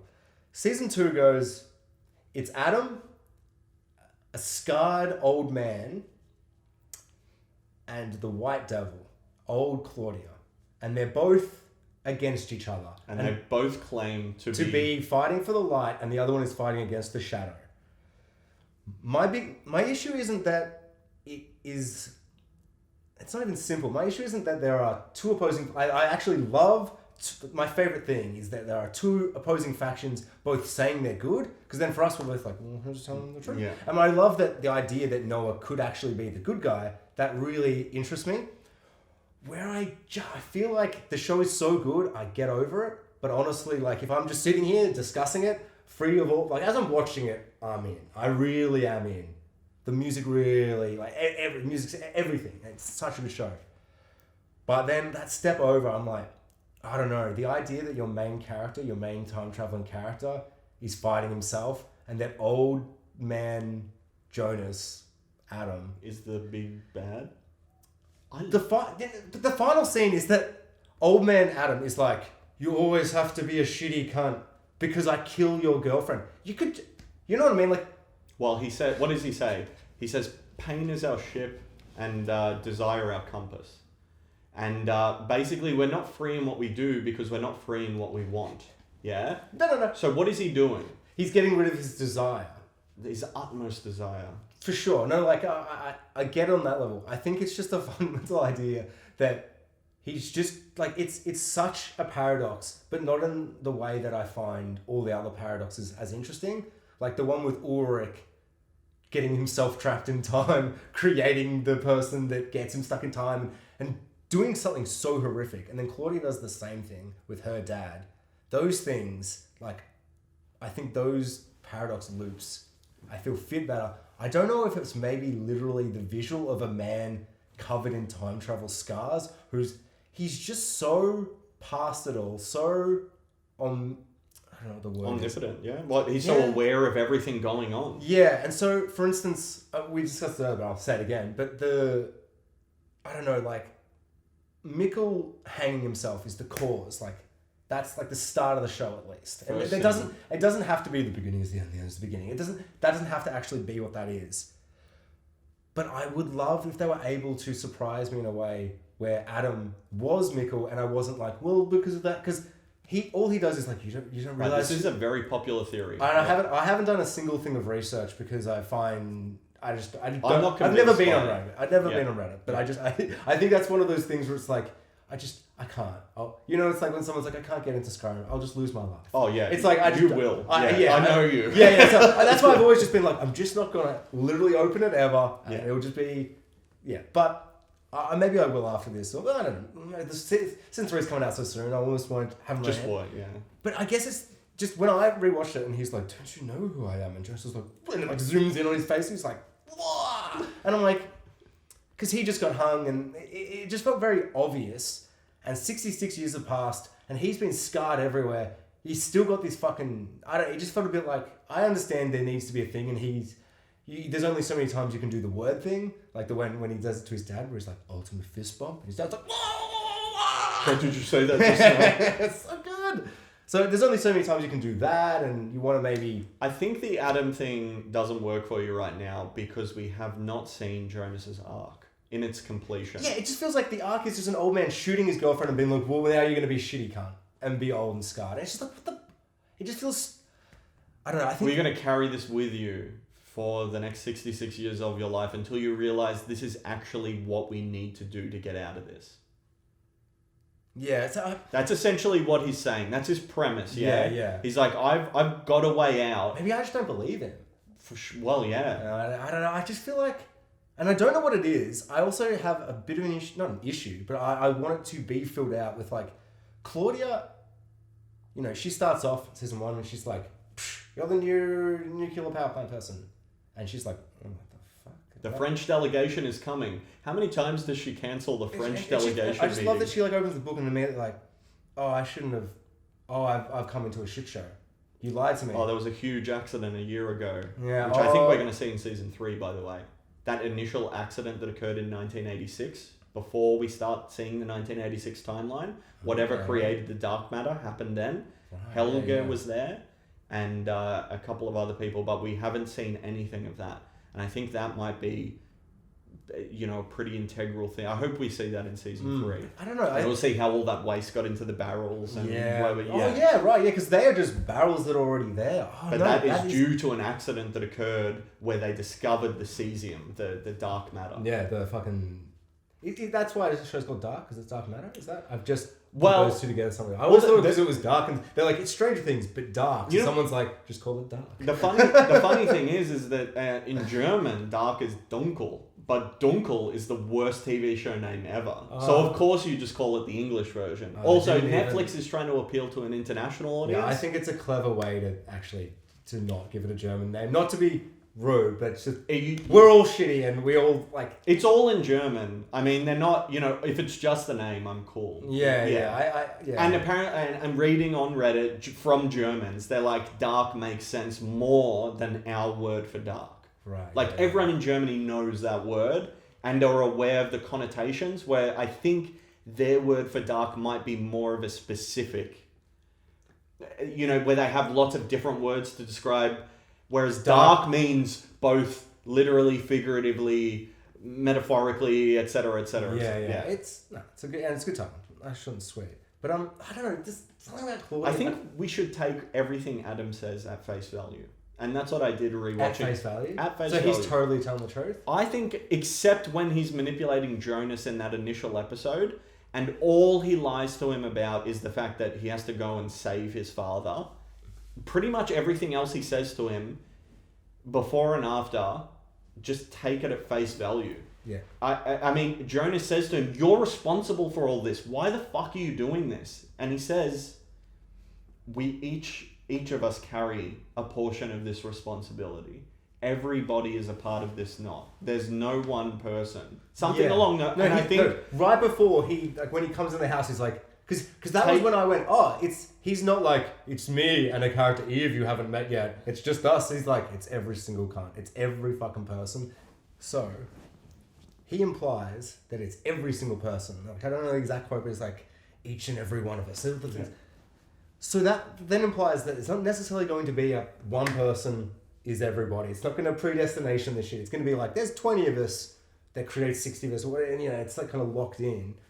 Do you think, though, that by the end, all it will be is simply a knot that has everyone connected by two people? Or do you think that they are going to deep dive it to the point where it piles up into because he's called fucking Adam. They do this all, like, it's it reminds me of in Buffy where it's like, they call him Adam, it's like, I get it. I fucking read Frankenstein. I did literature in school. I went to high school. I remember. I don't really remember that book, sorry. But I remember, I get it. I fucking get it. Yeah. I'm aware the Bible exists. The Adam and Eve imagery in the trailer for season 3 is almost solidified all that. Yeah. And there's the white-haired woman. Yeah, which is presumably gonna... But so that could just be the White Devil, no? Or is it Martha? Yeah. Does Martha become Eve and Jonas become Adam? And then two... Okay. And they each have sick Mundus headquarters. The cleft lip guy is the Noah in for her. Right, and Adam has Noah. Because the cleft lip guy that they've introduced in the season 3 trailers... The idea that all 3 people are on the same track, I can't believe that this show came up with yet another concept that blew my mind, and it's just the trailer that's done. Like, the kid, the middle-aged guy, and the old guy, also the actor, the middle-aged guy and the old guy, father and son. Oh my god. Yeah, really? So they're adding to the awesome. perfect casting. Yeah, they all look... They couldn't find one, and then he's like, actually he doesn't act, but maybe you could give him some acting lessons. He was about 33 when he had me, so we see a family tree in the season 3 trailer, and in the center of it is an infinity symbol, and then both parts branch out to Agnes Nielsen. And if we go back to our theory earlier in the episode that Agnes and Bartosz are the mother and father of Tronte, that infinity symbol has to be Bartosz. So... And that infinity symbol, presumably going these ways with the 2 names, that's okay, we're going to get into season 3... Spoiler... Oh no, because they do that at the end of season 2. I was like, this could... No. At the end of season 2, they buckle down and go, hey, Jax, do you want to have another season end with an equally bad and potentially terrible show-ruining moment? And I go, no, Dark. I'd much prefer you didn't do that. Why don't you just do anything else? They're like, shut up and deal with the fact we're now doing alternate worlds. All right, Dark, if you... Because, I mean... if you really want to bite that off and try and do it, I really don't understand why they've done this. I don't know what goal they have in mind. I feel like, one of my favorite things in the world is multiverse shit, but it's like something I want to see in The Flash, where he's like, it's just that kind of shit works, and you can do that and blow up all the... Just go crazy. In this, it's like, you have 8 hours to go. You've already done so much time travel, and then you now have to re-explain it all in another time. In another universe, are you going to do that in 5 minutes? Are you going to spend a whole episode? How? Because there is probably 45 minutes of season 2 spent with the post-apocalypse, and 5 more minutes I might have been done But he goes and he's in the past and everyone's wearing all old-timey, we're peasants in the 20s, whatever. And I'm like, okay, cool, no, I think the aesthetics of everything works so well. Like that town he goes and they're all like plowing or whatever. I'm like, oh yeah, this feels like a show. Like it yeah. feels like dark, feels real. I buy that he's come into this universe. The post-apocalypse just feels too like everything else in the world. Splitting the alternate realities by killing Martha, then having Martha be like, I'm not Martha. What? It's not about. I don't know. You know when I said that my favorite bit was just like, where is Mikkel? When is Mikkel? I feel like this does the same thing, where it's like Martha's like, it's not when I'm from, it's what world I'm from. It's like, no, it's too much. But if they pull it off, well, and I mean, think they're not going to pull it off. I'm going to be emotionally satisfied. I just think it's a big leap where you're now going, there's all this time stuff. How much more are we actually going to get of these 33 years, these time things? Because you then have to go, because if Bartosz is in the middle of both time, I don't know, man, it's just a lot to grasp. What I do love, though, if Bartosz is that infinity symbol, I actually thought the first time I watched it that he got dogged real quick, real hard by everyone. But no, he makes this flat decision, turns to Noah, and makes his decision. And at that point, Noah's a bad guy. I don't care if Noah ends up being a good guy or whatever. But, I don't know, he's taken a side which is against Jonas. And I kind of love the idea that our main character, Jonas, his best friend, kind of Harry Osborn, Green Goblins, and becomes the enemy. Yeah.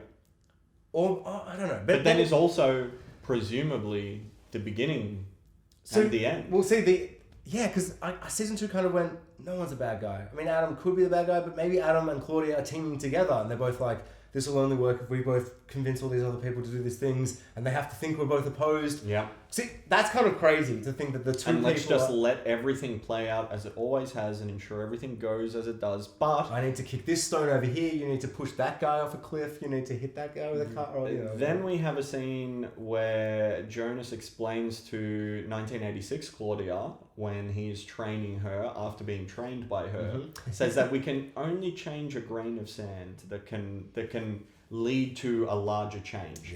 Now this leads to another popular theory. Hit me. There are minor changes that we have already seen occur.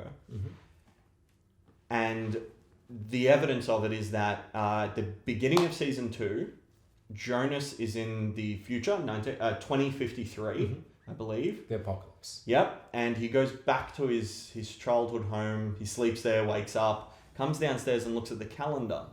Now, the calendar has the dates crossed off up until the 20th. And then the 27th is circled.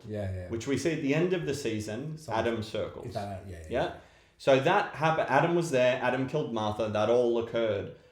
But then, I believe the following episode, or maybe even the same episode, Hannah is Hannah is there, and it's the 21st, and she pulls the gun out and holds it to her head, and then middle-aged Jonas walks in just before she's about to kill herself, and then after that she crosses off the 21st. Right. Which wasn't crossed off in the 2053 future that Jonas went to. So it's either a production error in the calendar, but I'm leaning towards no. I'm leaning towards no, because there's a very specific cutaway and there's a close-up shot of Hannah crossing it off. I remember all of this. Why put that in so specific? So the theory goes, Hannah killed herself. Oh my god. Okay. In the original iteration, so essentially. So things have changed. And what is the change? That she ended up getting the time machine and going back in time. And we don't know what she's with Egon. Oh! No, that was one of the things that season 2 ended, and my memory of it when I watched it, when I came over here months ago when it came out, was that it ends and Martha's like, parallel universe? And I'm like, no, dog. Stop doing this! Why would you end this? Like, it doesn't matter. I think the teaser... But no, sorry, what I was going to say though is that rewatching it today, the finale, like every moment before Martha that comes back is so good. Like particularly the portal opening and her being like, Mum. And I was like, oh, looks so good. I love Charlotte. I think she's a great actress. Just something about, I don't know. I just love that whole stuff. Just it feels very real. Like everyone keeping secrets. The kids hate each other, and even when everything's come out, she's just like, you guys should just stay out of this. I'm like, no, you keep. Even now, you're saying the wrong things. But it's all, I don't know. It's so good. But oh wait, what am I saying? My issue with it. Sorry. At the end, there's all these really great little moments, including that moment, which I'd forgotten entirely. Because she rocks up and she's like having the cigarette and she's left Ulrich and she's like, that wasn't my husband. And Egon's like, yeah, he's like, hey. My wife doesn't love me anymore. He's super into because her. Claudia sent a time traveling woman to seduce his wife. Why would she be doing that? Oh my God. Did she That was want to break, impersonal. Did she want to break them up knowing that Hannah would come there? Oh my God. Why would she do that? Why would she want to break her mother and father up? What is this? What does that mean? Is there a theory of what that means? I think Claudia is pushing little things to try and preserve if we are taking these characters at face value, which I would be totally cool if they are lying and that they have good motivations for lying. That's fine. Yeah. But if we do take them all at face value, it seems like Adam wants to destroy things and Claudia wants to save things. He wants a world without time. But Claudia also knows that the world ends and we can't have that. So perhaps she is pushing just a grain of sand in the right direction and has achieved actually getting someone to travel back when they shouldn't have. She should have killed herself, before Jonas got there. So maybe she's aware presumably. that happened and then goes back, fixes it. Or just change one little thing with Jonas so that he gets there just a bit earlier, just so that he can save his mother and have the time machine with him that she steals, travels back, tortures Ulrich, and then gets with her dad. It's not a coincidence that she is Egon her dad? Yeah. Oh, I'm tripping out. I'm like, Yeah. I would say that's the worst piece of casting in the whole show. Middle-aged Egon and old Egon. They look nothing alike. Nothing alike. But they're both such great actors. He's put on a lot of weight. So I'll buy it. I'm fine. No, but you are right. But they have very different faces. So many of them are like young Hannah is Hannah. Yeah. And Ulrich is Ulrich I all presume, the way. Yeah. When you told me Old Man Ulrich was a different actor, I'm like, no, that's him. Makeup, Yeah, they've just done makeup. It's a wig. No, it's just... What they've done is they've created a time device and they've filmed this using time travel. That's what they've done. Which they probably should have just told us all they did that instead of making a show. But whatever, it's a great show.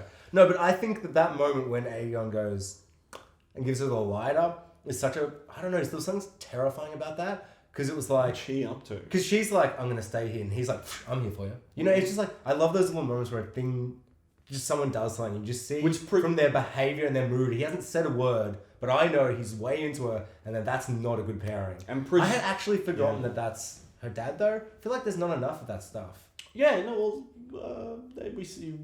He talks to her when she's a young girl, which is next to the scene where he is visited by the White Devil. I swear, though, that when Hannah's a kid and she's driving home, her dad's like weird hippie. Yeah. Did I say Hannah? Should I? I meant Claudia. Oh, it's Egon. So, I know. Egon is Claudia. Yeah, no, 100%. Did I say Hannah? I don't know. I can't even remember. So, to clarify, I thought he'd said that Egon was Hannah's dad. No. And that's why I was like, oh, that changes everything. If I said that, I misspoke. Yeah. No. We've just gotten the words. It's Egon is Claudia's. Yeah. There's a lot of that. But I think Claudia pushed Agnes into breaking up her mum and dad. Yeah. No, because that's very mysterious. But that makes a little bit of sense. No, I think that really that makes me go, oh, that's there because it's done in kind of a subtle way, but it's not subtle. It's like, they're making the bed and she's like, oh, my hand's on your hand. And it's like, it's the first thing she rocks up. She's like, I'm all sexy and mysterious and having cigarettes and giving you this perfect dress and being like, you look so amazing. And there's a thing we talk about before the pod I want you to mention and blow my mind again because I want to mention something about it, but I think if you do your theory about it before I go in. With Agnes, we were talking about, I keep doing this, sexy mysterious lady, because I don't know, it just has that image of like, she's the temptress. Yeah. But I love that she comes in all colourful dress, all that kind of stuff. But it is so mysterious. And the first time, I was super confused. But I think in a good way. Like, I wasn't like, what the fuck? I was like, ooh. I had completely forgotten on, like, just with the knowledge of the show, that fucking Noah dies. Yeah. Real sad. Real shitty. I kind of... Killed by his sister, too. Yeah, well, that's what I want to talk about. So she comes in, and she's like, blam, bam, bam, bam, and he's like, ah! That's not like that. But it's like, it's very much, I don't know, I think a lot of this show, and I would love to talk to the creators to see how much of Lost they watched and loved. It's all of it, and they loved every second of it, including the finale. Everything but Across the Sea. But he has a gun on Adam, and he's like, the classic look back at the gun. Everyone does it the same way. They're like, oh. And Adam knows it's not his time to die yet because he hasn't killed Martha yet. Yes.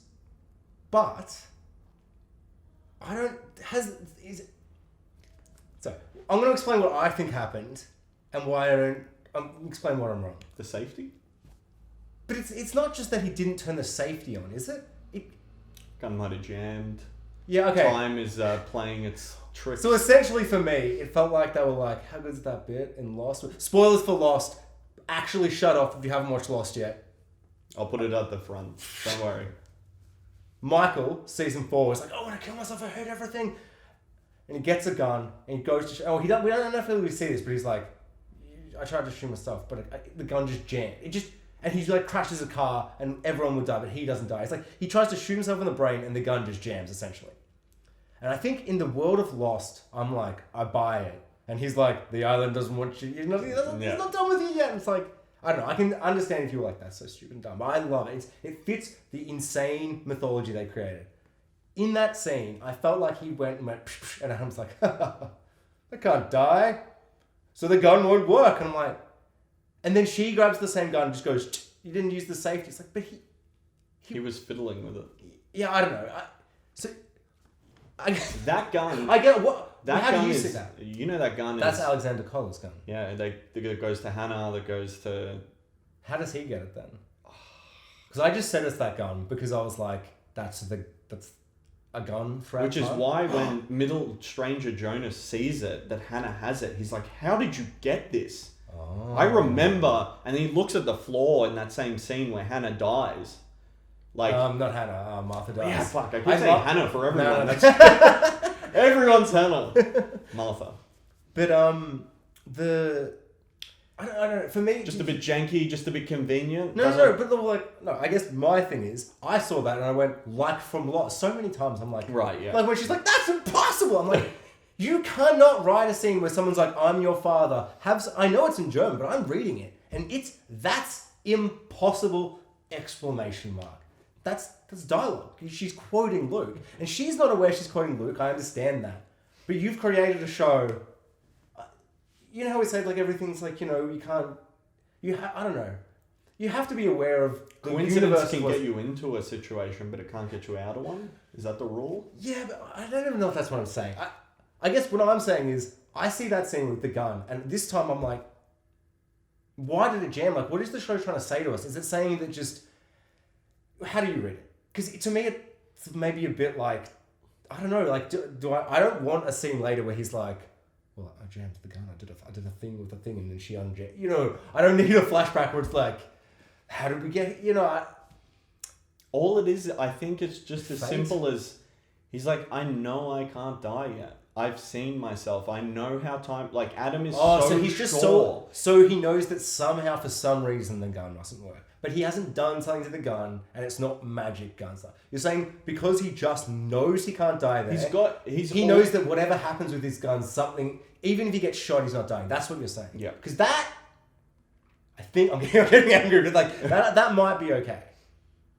That might be that's kind of cool. I think, and he says it. He says, you know, it's not your destiny to shoot me. It's not, you know, like he articulates it very well in the scene. Do you think that a moment... And he grabs a photo of Elizabeth and takes it over to him. And do you think that kind of moment, that self-assured, I've seen the future so I'm fine right now, I almost want that to pay off switched and that be his undoing.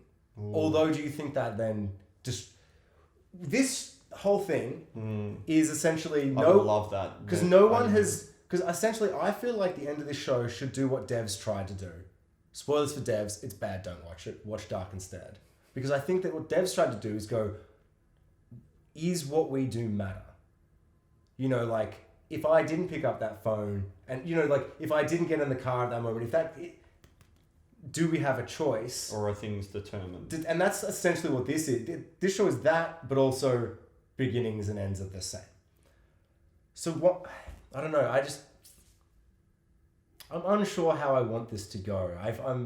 I just think that they do so. But then again, season 2 is so much better than what I thought they were going to give us because of that last second. That the world changing stuff must be something that they think they can fit in. I think it was always part. Yeah, which look at the opening it has credits. to be. Everything's mirrored. From season 1, they did that. Which makes more sense for a world than time travel. Time travel isn't necessarily mirrored. No. It's just more the end is the beginning is the end, and that loop then can be a...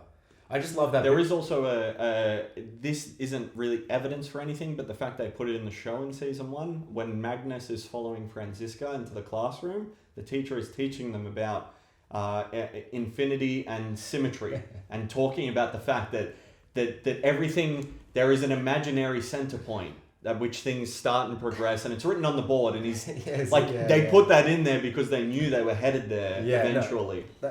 It's my favorite bad trope. Teachers like, saying the thing that the show's Bryan about. Cranston from Breaking Bad. Chemistry is about change. I'm gonna change everyone. I'm gonna really break bad. It's so good. Oh, that's so funny. Because I don't remember that at all, but I definitely know there was a classroom scene. And that 100% makes sense that he'd be saying that. That's so good. So I guess with the timey-wimey stuff, I don't know, where was I going with that thing before? With the gun thing. So, okay, it jams. Or it doesn't matter. Noah dies.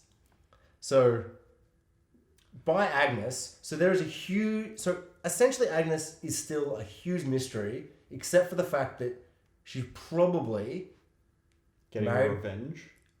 But, okay, wait, explain that in a second. But she's married Bartosz. Noah kills Bartosz. She kills Noah. Oh, okay, so... My God. Yeah, fits, yeah? Yeah, no, it really fits. But why does she want to rejoin Sigmundus when she knew Bartosz left? She knew he was no longer a man of faith. But then she works with Claudia. Maybe she gained faith, though. Maybe he lost faith as she gained it. Then why work with Claudia? And why does she go from colourful to dark? Okay, that was the thing. It's my theory. Well, it's not a theory. It's just tell your colour theory. Visual representation of characters in the show through costume is very consistent. I feel like when characters... So my examples would be 1986 Claudia, 2019 Jonas... Agnes in 1953, all very brightly coloured, presumably time travellers, learning about time travel in their naive stages. The 3 things Adam said: naivety, innocence, death. I'm a cunt. Oh, yeah, death. Yeah. That's right. That was the 4th one. Yeah. And I think, and we see all of these characters' costumes progress into darker versions later in their Yellow timelines. Jacket upgrade, now Apocalypse. Agnes goes from very colourful, and then when we see her kill Noah, is dressed darkly. Dark, even both Hannah's never in colourful outfits, but when she tortures Ulrich, it's all black, and that I'm pretty sure that's the first time we see her entirely in black. Yeah. And when we see Jonas and Martha have sex for the first time, they're both in white. And I think that's just... Here they are. Because they're... Symbolism. They're pure, they're innocent, they're both virgins, and they come in and, yeah. I think that there's just too many examples of the costume and the costume changing and these characters progressing with the costume change that the essentially the colourful costume is naivety, and then the loss of that and the loss of innocence and the progression of the characters, and how does that link back to something we were talking about earlier? Well, just with Agnes, she's dressed in black, but what is the moment? Well, I guess if Bartosz is that man and she is married to that man of faith who has lost his faith, that will be the color change because she's so bright and colorful. And maybe we've already got the scenes. I don't know. I just there's when we talk about things like that, I'm like, how is Agnes going to get all the stuff I need from her? How is this And then parallel universe. That's why the parallel universe kind of frustrates me. But no part of season 2, none of the good parts of season 2 are weighed down by the apocalypse. It's just in the first 3 episodes, I have to accept I'm looking at the most cliche apocalypse. But then again, when I say cliche, I don't really mean bad. I just mean I've seen kind of uninspired. In that every part of the show, like the idea I thought this was Stranger Things at first is such a joke now because this show is so its own thing. It's one of the most original, incredible ideas, and that's the only element that I'm like, yeah, I like all the other things. But is the show so complicated that you need to use a little bit of cinematic language that exists just to keep people... So when we cut to the future, everyone knows it's the future. It's evil, it's bad, it's over. I mean, I'm 100%. Sure the creators said to themselves, how do we make it look like post-apocalyptic future? Let's scour Terminator, every post-apocalyptic thing and make an amalgamation of all of those. And the issue you find with a post-apocalypse is that it's like, whatever it looks like has to be caused by the thing. So it's nuclear.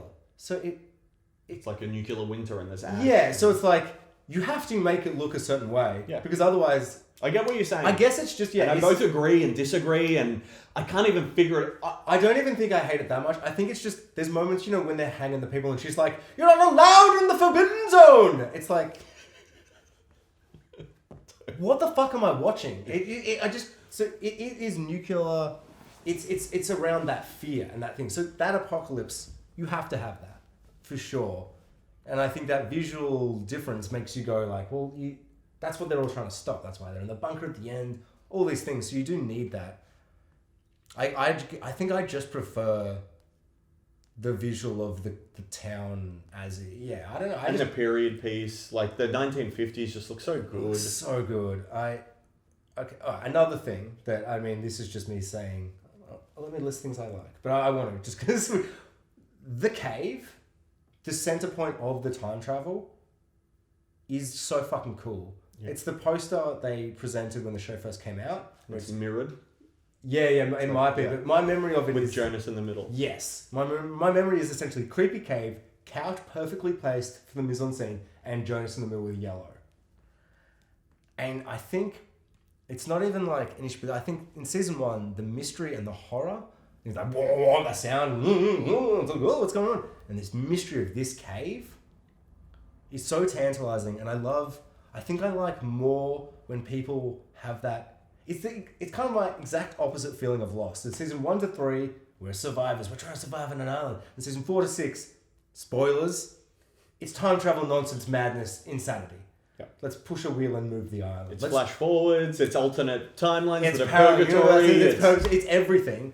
It's also literally half broadcast television show, half what television is now.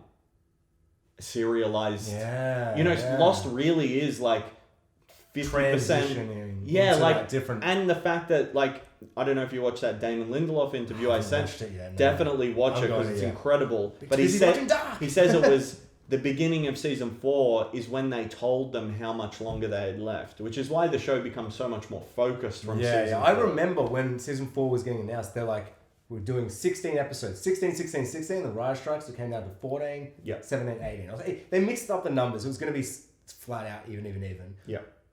Season 4 and 5 of Lost are my favorite 2 seasons of any show ever.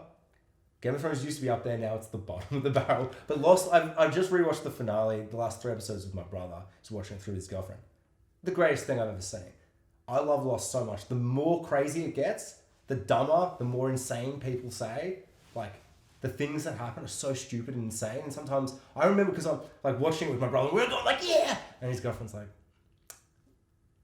what? And I'm like, you're an idiot! This and this! And everything I'm saying, I'm like, this is going to sound like the dumbest shit you've ever heard, but I'll explain why. Dark is kind of the same, less extreme. Season 1 feels like the first 3 seasons are Lost. Season 2 feels like, just in terms of like, it gets a bit crazier. And just the word time travel is mentioned way more. like the time machine, the device. There's an episode where the kids are like, we take the time device this time. And all the parents are sitting in a bunker talking about time travel, all yelling at each other because they all know about time travel. Yeah.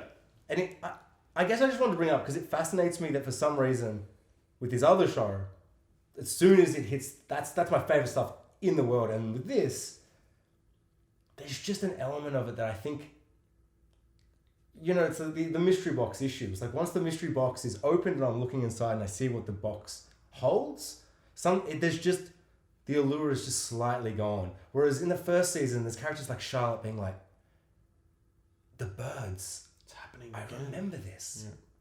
Like 33 years ago. And it just, and they're piecing it together, but they're not looking at the whole piece yet. And I just think by the end of season 2, we haven't got the whole piece yet, but so much of it is there that there's less like, oh, they're fine. You know what I mean? And so I think maybe there's just an element of that I think is kind of gone. But then, I wouldn't want the show to have been a one-season show. Like, I think maybe a lot of the things I don't necessarily aren't issues, but, you know, like, I want more Claudia, I want more Jonas, well, we've seen Act 2 in a very Act 2-y way. You know, like, it ends with Black Smoke smashing, destroying the most iconic house of the show. You know, that's the end of season 2. It's your dark point. Yeah. It's you're being consumed by the Kraken moment. So it's like, hopefully... But for Jonas to have survived that, he always had to go to the alternate timeline. Which means that Stranger Jonas has already lived through the alternate timeline. Does that make any sense though? Just he never refers to it. That seemed... is one, but we don't know what he does for 33 or 32 years now because he spent a year with How Claudia. are you gonna feel if Jonas, older Jonas, and the Jonas we're following, Yellow Jacket Jonas, who's now almost Stranger Jonas? Yeah. What if they're different Jonases? But you know what I mean? Like what? I don't know. From like what if that Jonas, Stranger Jonas, never went to the parallel universe, and what has somehow changed due to everyone changing things in season 2? Like you said, Claudia's pushed this person here, done this, go fuck this lady over here, go ruin this marriage, go destroy this person's life. What if all of that, however, has created the parallel universe? Absolutely. I like that idea, but yeah. Stranger Jonas in the bunker with Charlotte and Hannah and Peter so they talk about Claudia and Stranger Jonas says very specifically, and it has just the best piece of music behind it. I don't think it's from any of the songs that we've been listening to, but it's just a synth. And he looks at the photo of the White Devil of Claudia and he says, she was trying to do this too, but she ultimately became the thing she was trying to fight. Yeah, I do remember that. Yeah, what does that mean? So maybe whatever he figures out in the alternate timeline leads him to the conclusion that Claudia was actually just perpetuating the cycle and wasn't able to. But something he figures out after that point before he becomes Adam, I don't know. I guess for me... We don't know whether... I mean, I presume Stranger Jonas, middle-aged Jonas, had been to the other timeline and tried to do whatever he tried to do there and was unsuccessful, and must get more information after that point to convince him of whatever's going on. Because he's not calling himself Adam yet, which means the Adam-Eve connection, which must be... a parallel university kind of thing. Linking back to the colour costumes, in the season 3 trailers, Martha is the Jonas of the alternate timeline. She's wearing the yellow jacket, which is sick. But when she comes to rescue Jonas, she's wearing all black. So she's had a loss of So I think what we're gonna when we go to season 3, we're actually gonna go back before that moment, lead up to her rescuing Jonas. Maybe. Cool. You know? Do you think that would be the first episode? I've got no idea. I don't know anything about season 3 other than the trailers we've watched. You have to start. But I think that she will. I mean, her hair's a different length. I think she's gonna get a haircut and she's gonna put on her black outfit. She's gonna crank her ball and. You know, yeah. And that ball, the designs for that are in the Sick Mundus headquarters. Of the universe we're in. Yes. When Jonas goes and looks at the wall with Adam, and he's telling him everything, the chair leads to this, which leads to this, and there's more to come. That's what he says to him. Along those lines, not word for word, but he says, and there are so many diagrams on the wall, but we do see, I freeze-framed it and looked. We see the ball. Yeah, cool. So, and the ball is presumably the alternate, In terms of that, mentioned how cool the cave design is with the chair, and then each time you don't see it, there's no chair there, ooh, all that stuff. It's like iconic. It's beautiful. What else is amazing? Little cliche, but amazingly designed is the time travel device. I feel like golden things moving. Even just the sound of it opening. It's so cool. I think that whole thing is really, really cool. You know what it reminds me of? The mystery of the dwarven ruins in Skyrim. Yeah. It has that golden mechanical... Dwemer, is that what it is? Yeah, maybe, for sure. And I think so, yeah. But I love that when she's got the orb, it's like, I don't know, I think hopefully those changes will be, I don't know, I feel parallel universes for me are so exciting, but can just, I don't know, man, like flashed it so excitingly, and then they immediately fell down to that CW thing of being like, I'm the character, but evil. And then like evil characters will be like, hey, I'm a good guy now. And you're like, yeah, I get it. Just the opposite, that's not good enough. You know what I mean? I don't think the alternate timeline is a result of anything happening in the timeline. There's no flash sideways kind of thing. Because alternate Martha, saves Jonas, which always had to have happened or he would have died in the apocalypse. So he always went to the alternate reality. Which makes sense because like where the fuck did he go for 30 years? Yeah. Okay, yeah, no. I guess that makes sense. I guess it's just like he just doesn't say a bunch of shit. But I feel like maybe it's just because I'm watching the show, but because older Jonas continually looks down and sees not Martha's corpse, but like where Martha is to die like 3 times that epi. That's the main thing I noticed this rewatch. I'm like, so that he just keeps looking down, like, so he knows she's dead, and that's his thing for whole of season 2 is being like, I don't want Martha to die, and I'm getting real close and it's freaking me out. Yeah. So sure, maybe he did live in a parallel universe. I don't know how they're doing this in 8 hours, man. That being said, how much did they cover in season 2? So much fucking stuff. Well, see, and even so much more than season 1. The thing is, in 2 minutes, you have them showing us how the cave was created, who by, and the emotional, and where they're all at. And mystery. And the mystery unanswered question. Yeah. It's a 2.5 minute scene. You know what I mean? That's exceptional. It's an exceptional start. Even just when he just hits him and he just drops. Oh my. Almost like he's come to terms, like he's like, there's no point fighting this because I know it's coming. I know someone's going to kill me. I just didn't know it was going to be. And then when he realizes it's him, he's like, that's a bit weird because I trained you. Remember that time I brought you in the car in episode 3? But, I don't know. It's very tantalizing. I don't know. Cut it if we've already said it. But I don't think we have. Alexander Koblet? No. Tiedemann? No. Alexander Kohler, then Tiedemann. Alexander Kohler. He takes his wife's name. Yeah. So he runs out of the woods with a gunshot wound, holding the magic gun of doom. Yeah. And he's the magic gun of doom. Yeah. He's like, where the fuck did he come from? Did he time travel? Or we do hear, this time I listened, what sounds like barking dogs in a helicopter, which doesn't make sense. Doesn't make sense. Who's chasing him straight away? Unless it's just atmospheric sound. Have you chucked on like the things to get that, like helicopter sounds, or? No, you hear it. Oh, you just... Yeah, he's like running through the woods. I mean, if you hear it, because his character, because we said that before, but it's like his character is chased.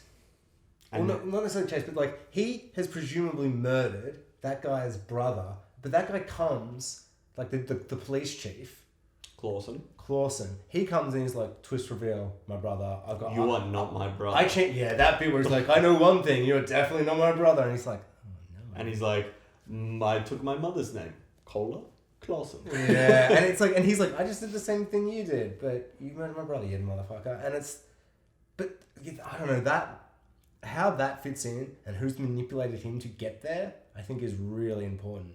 I think he knows more than he ever says. So he's open to that time travel thing. I think he probably time traveled to that point in Oh, 86. holy shit. Which is why this time watching it, I thought, oh, maybe not, because we hear the helicopter and maybe he traveled there, did the robbery, and then went. You know, maybe he traveled and then did the robbery in that time with the other guy who got killed. But he is reading a newspaper later in season 2 that says, 33-year-old mystery still unexplained, 2 fugitives still on the run. That's him, yeah. Presumably. Yeah, because he reacts to it, and then Regina's like, "You're alright." Like, what? He's like, "This newspaper's definitely not about me." I'm fine. Yeah. So God, there's a lot. He also just he arrives as Katerina and Ulrich are about to beat the shit out of Regina, or Katerina is about to. He arrives at the perfect moment, and he's like, he pulls the gun out and he's like, "Fuck off!" Yeah, and also just goes and gets a job with Claudia. Just arrives and he's like, "I want to work for you." Almost like someone told him to do that, and then helps her move the nuclear waste. What I was gonna say is, he's like, "I want a job." She's like, "What do you do?" He's like, "Metal work. If you need a door sealed for any unknown reason, maybe someone who's not part of the company who'll keep a secret, I'll do that." And she's like, "I actually have some nuclear waste I need to What a crazy random happenstance. This is crazy. And maybe my daughter needed to maybe heal you by patching you up." So I think he has gone, boom, shot himself, time traveled, gone to the exact point, and done all of this intentionally. Being like, because he rescues them with a gun. But then how does Clawson tie into it? Brother. Someone knows. Cola. Someone else knows. Claudia or Adam or fucking whatever. Eve, who knows? Fucking knew that happened. Knew that he did that, and went. What he doesn't know is that I know the guy he murdered's brother, and I'm gonna manipulate that brother to come and fuck him up, and then fuck it. You know what I mean? Also, we should mention that Alexander Kohler's original name is Boris Niewald. Niewald is potentially a portmanteau of Nielsen and Kahnwald. It is. It's stupid that it's too obvious almost. Yeah. Not too obvious, but it's like just grabbing 2 words and being like, yeah. And I would never have noticed that because I'm not doing that deep dive research. Yeah. But I also didn't do it because I wanted to do that here with you because I figured you probably. Yeah, I've done it. You've read the things I'm going to read, you know. But that raises the question. Okay, so Nielsen and Kahnwald. Mm-hmm. Who? So who are his parents then? Yeah. So how far does it go back to someone who it would be or who it could be? Or does it have to be Ines Kahnwald's child that was killed as a baby? She mentioned losing a child. So it could be him. He wasn't lost. He was time traveled. Maybe. Yeah. Potentially. So maybe someone steals Charlotte and him. Yeah. Or goes on a crazy baby rampage and just because a lot of it is like Charlotte is only Charlotte's only born because Charlotte gave birth to something. You know what I mean? It's like that's a weird. It's a paradox. But there's so many paradoxes. No, I know, but it's like that's a thing. But that paradox is only created because she was stolen as a baby and moved to a further timeline. And raised by H.D. Townhouse, the clockmaker. That's her grandfather. The time travel boy. Yep. Oh my god. Yes, no, I knew that. And he could know more than he's letting on because he's like, I built a time. Well, he met Claudia in the 50s for the first time, and she brings him the blueprint and is like, build this, it'll take you 30 years, but I'll be back. He's like, I don't know, what 30 years? Yeah, and then Jonas rocks up just before Claudia comes back and explains everything to him, and then when Claudia comes back... And he's like, I've got all the knowledge. And then young Claudia comes, finally, and during this period, he already has Elizabeth, and Elizabeth's a teenager. Yeah, is the paradox thing the same thing? There's a bit in the show they mentioned, With the book?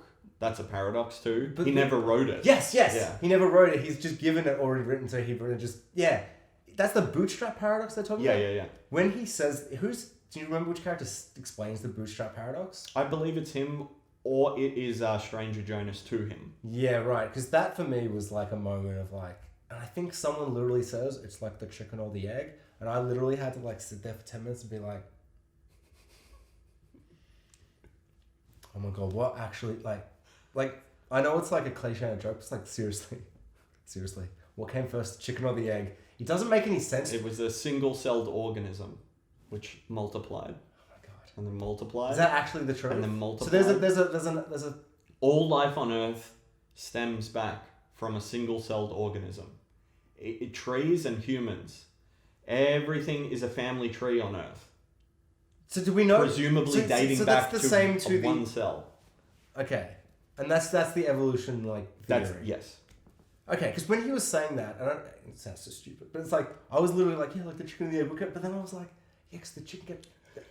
And then I was like, oh, like, I feel like this show is so good, it makes me literally sit there being like, there can't be an answer to that satisfies. Like you said, it all just started with one dude. I'm like, that makes me as angry as someone saying God did it. It's like, what do you mean it just happened? It doesn't...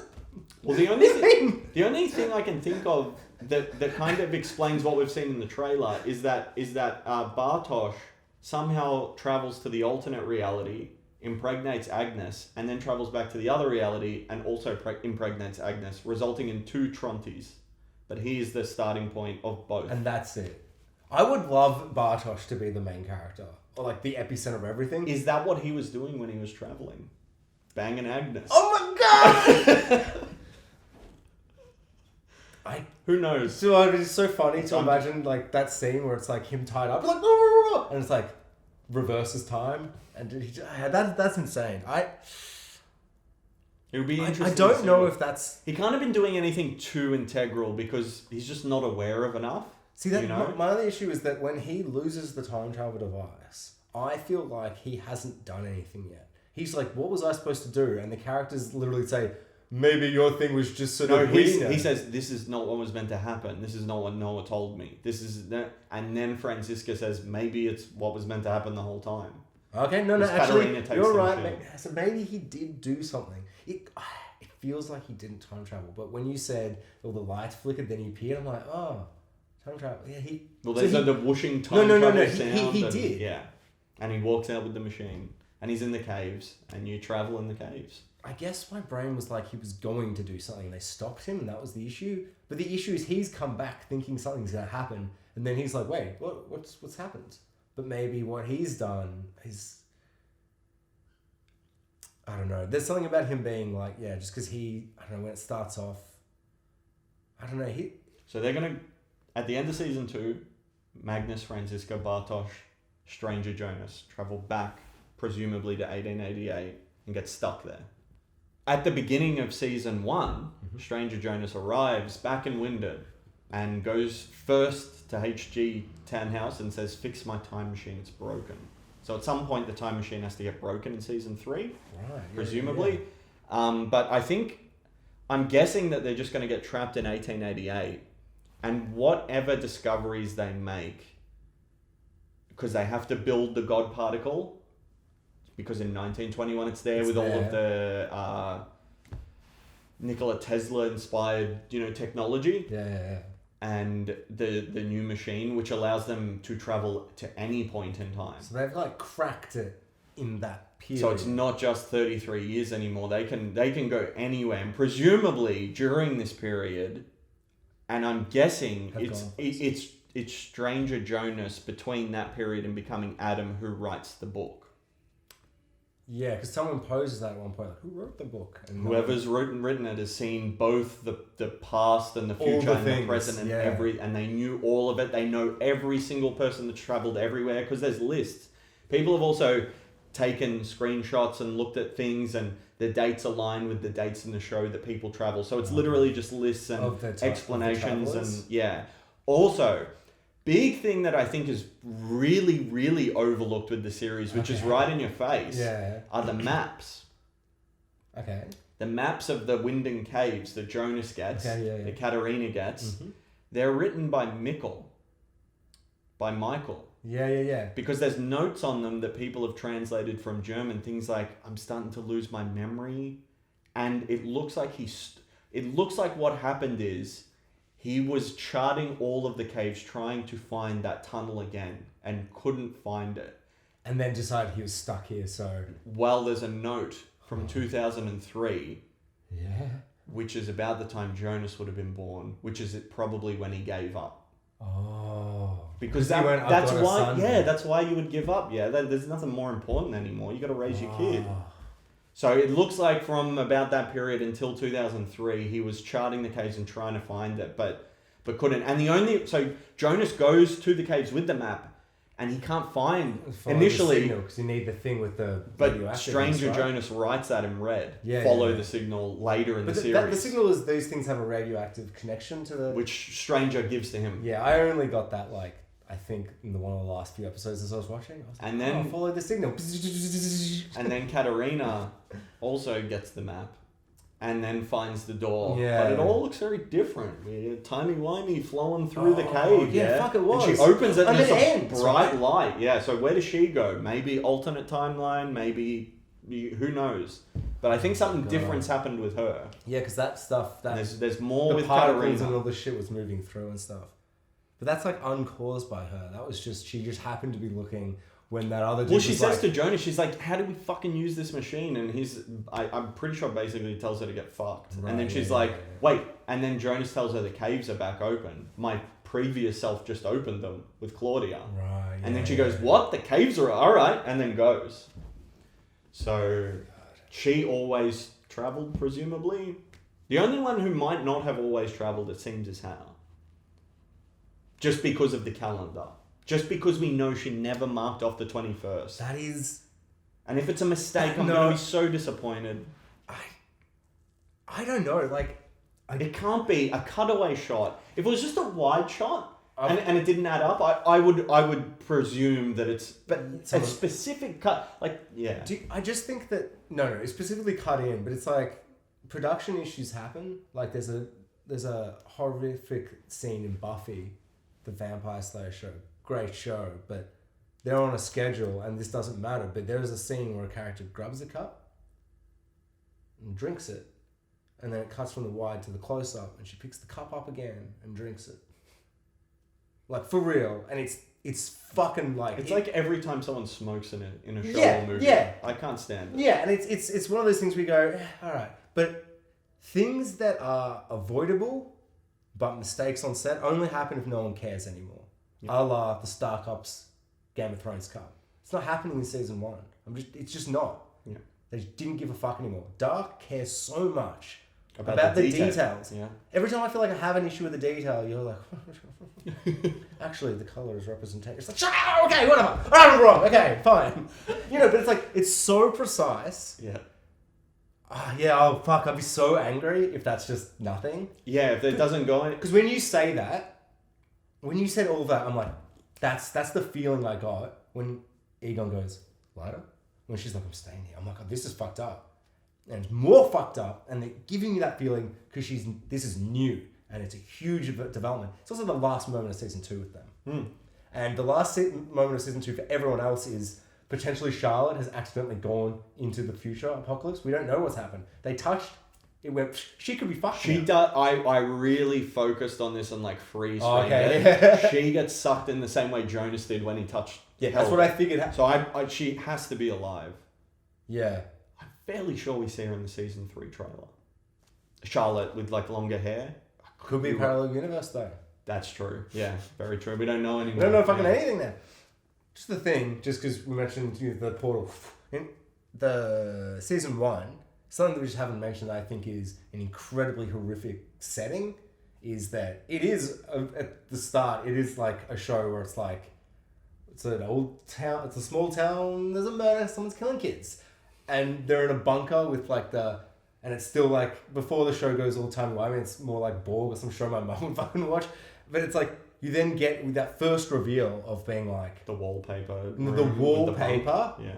That horrible, bare kind of kid, that cliche kiddie kind of room, but then with the time travel device in the middle. When we first see that, man, the kid's oh god, and just yeah, and the music's just blaring, and they have the TV and the song is time travel, time travel, time travel. Later, we see a TV show playing on that TV in the bunker in the 80s, and it has a TV show with H.G. Tannhaus explaining time travel stuff. Yeah, he is, isn't he? And he gets even more obvious. Which we never get any explanation. I think that's just them trolling the kid. For me, it just feels like they put the song in at first to be like at the start of the show where it's like, time, what is time? Maybe this show's about time travel. But I'm not going to say the word time travel yet. But they go on beginning, ends, and beginnings. Whoa. That for me was just very... I love it so much because the song's something like, something in the future, I don't know, just when I see and hear that, I just remember being like, what the fuck are they doing? Is this to do with time travel? And I think just, the show is so clever that they literally put a song in with time and future and those things in it. I just think that's, as you were talking before, it's like it's riding that line, but nothing about that for me is like, this is a stupid time travel thing. It just feels so like, I don't know, there was just something about that bunker, and then later on where it's like, there was no DeLorean or hissing and smoke. It's just the first bunker in time was just 4 walls. Yeah. And a chair. Yeah. A creepy melted kids' faces. Yeah.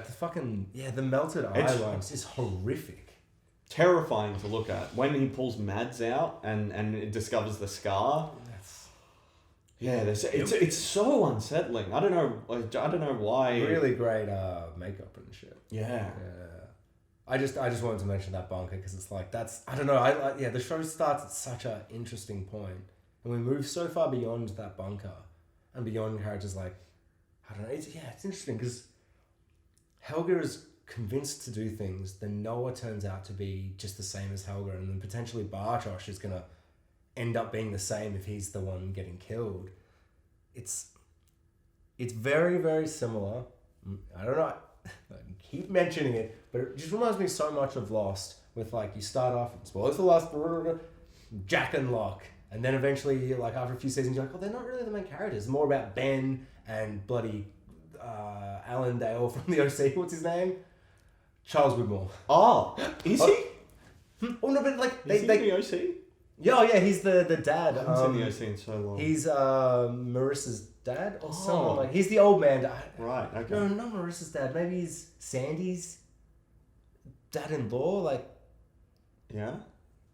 He's one of the. No. He's. I think he's Sandy's dad-in-law, like his wife's, like dad, and then he marries Marissa's mum at one point because I think they're having like a engagement party, and then the porno star she had sex with years ago in porn puts up their porn video. The more you say, the less I realize I remember about the show. The more I realize I remember everything.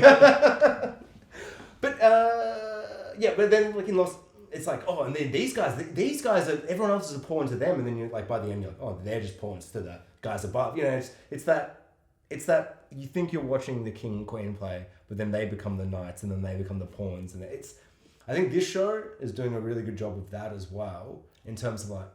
I really believe that we're going to see that there is no big bad, that there is no villain, that there is no... That ultimately the show is called Dark for a reason.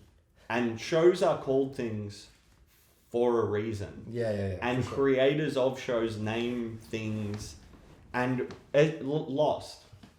Lost is called Lost because they're lost on an island, but also because all of the characters are lost. Oh my god. Yeah, for sure. And in the end, they need to tie that theme up because the show is about the characters who are lost. The title of the show. This show is called Dark, and everyone is constantly talking about the darkness within people and the decisions we make, and everything is light and shadow, and really ultimately I think that this whole mess might have just been the creation of everybody's darkest impulses coming out, and people just doing the wrong thing, people not discussing things with each other and not putting it all together, and maybe ultimately that we've been following the dark timeline. That this is the timeline that needs to end. That maybe the parallel universe is the light. Yeah, because shows always go back to their title, and that's really what I thought about the most watching it again. And so what you've said is the greatest thing in the world, but I've just got to add the extra layer of everything you've said just then is what I just...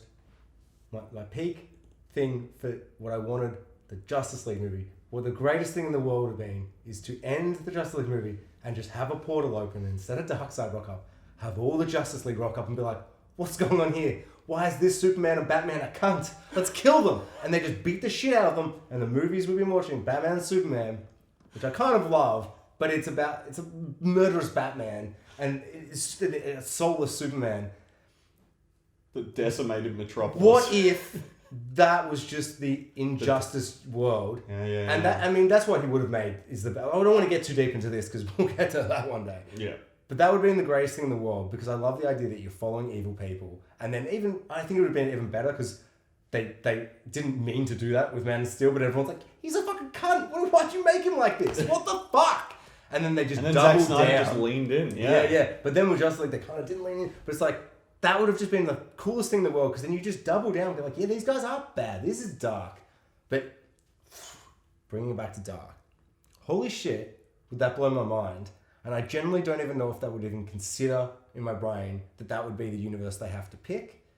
Do you think it's going to become something like, I mean, I know you just said that, but do you actually believe, even if it isn't that this one's the dark one, do you think that it will be a decision of picking one? Or will it be a decision of smashing them together, killing some people that aren't alive in them? Or destroying them both and creating a world without time. Oh my God. Which is what we keep hearing about. Which When- just does not make sense to me. I was going to say, I can't when he compute it. says there's no time, the only thing that's ever, for me, I'm actually lost every second now, but it's like my favorite thing is, literally the character says in the last season, like, in death, time is irrelevant.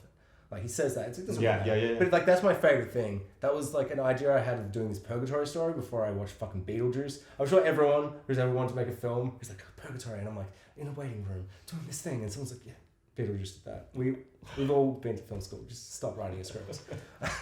But I remember being like, it'd be so cool because, like, the character will be, like, from the modern day. And next to him will be, like, a Genghis Khan, whatever. And he'll have an axe in his forehead. Then there'll be a guy from, like, the future. And he's like, yeah. And everyone's talking, but... Because in death, time is irrelevant. So we're all waiting here and we've all died at different times. And I find that really fascinating. But to have a life where people are actually living... I mean, this is all stupid time travel. It doesn't nothing makes sense. But it's like... Time is something we've created. It's a construct. But it also just is. That's why when he says God is time, it's like, oh, that's spooky. God is this physical thing that's graying our hairs, that's aging our body, sagging our body. All we have as soon as we're born... It's not like right now, we're dying. Every second I'm getting closer to the moment I'm going to die. So time has to exist. Otherwise, you've created an immortal existence where everyone's fucking ageless and doesn't die. But then we're not humans anymore. Do you know what I don't know if I'm explaining this properly. But not in debt. He can't create a world without time. That doesn't make it doesn't work in the world. Does time only exist if there is a sentient creature to observe it? Oh my God. So he's just going to kill all people. He says that. The end of this world. Yeah? Yeah. He says it to That Joe. feels so like Time. bad guy, villainous. I'm going to destroy it all. He's like, I'm going to double this down. world, not the other one. Because he's gone over there with Martha and he's like, I love my Eve. I I love my Eve. Is that? And then she's Yeah. like, you call yourself Adam. Have you read this book called the Bible? He's like, I haven't. We for some reason don't have that in my world. No, we definitely do. There's too much symbol. I don't know.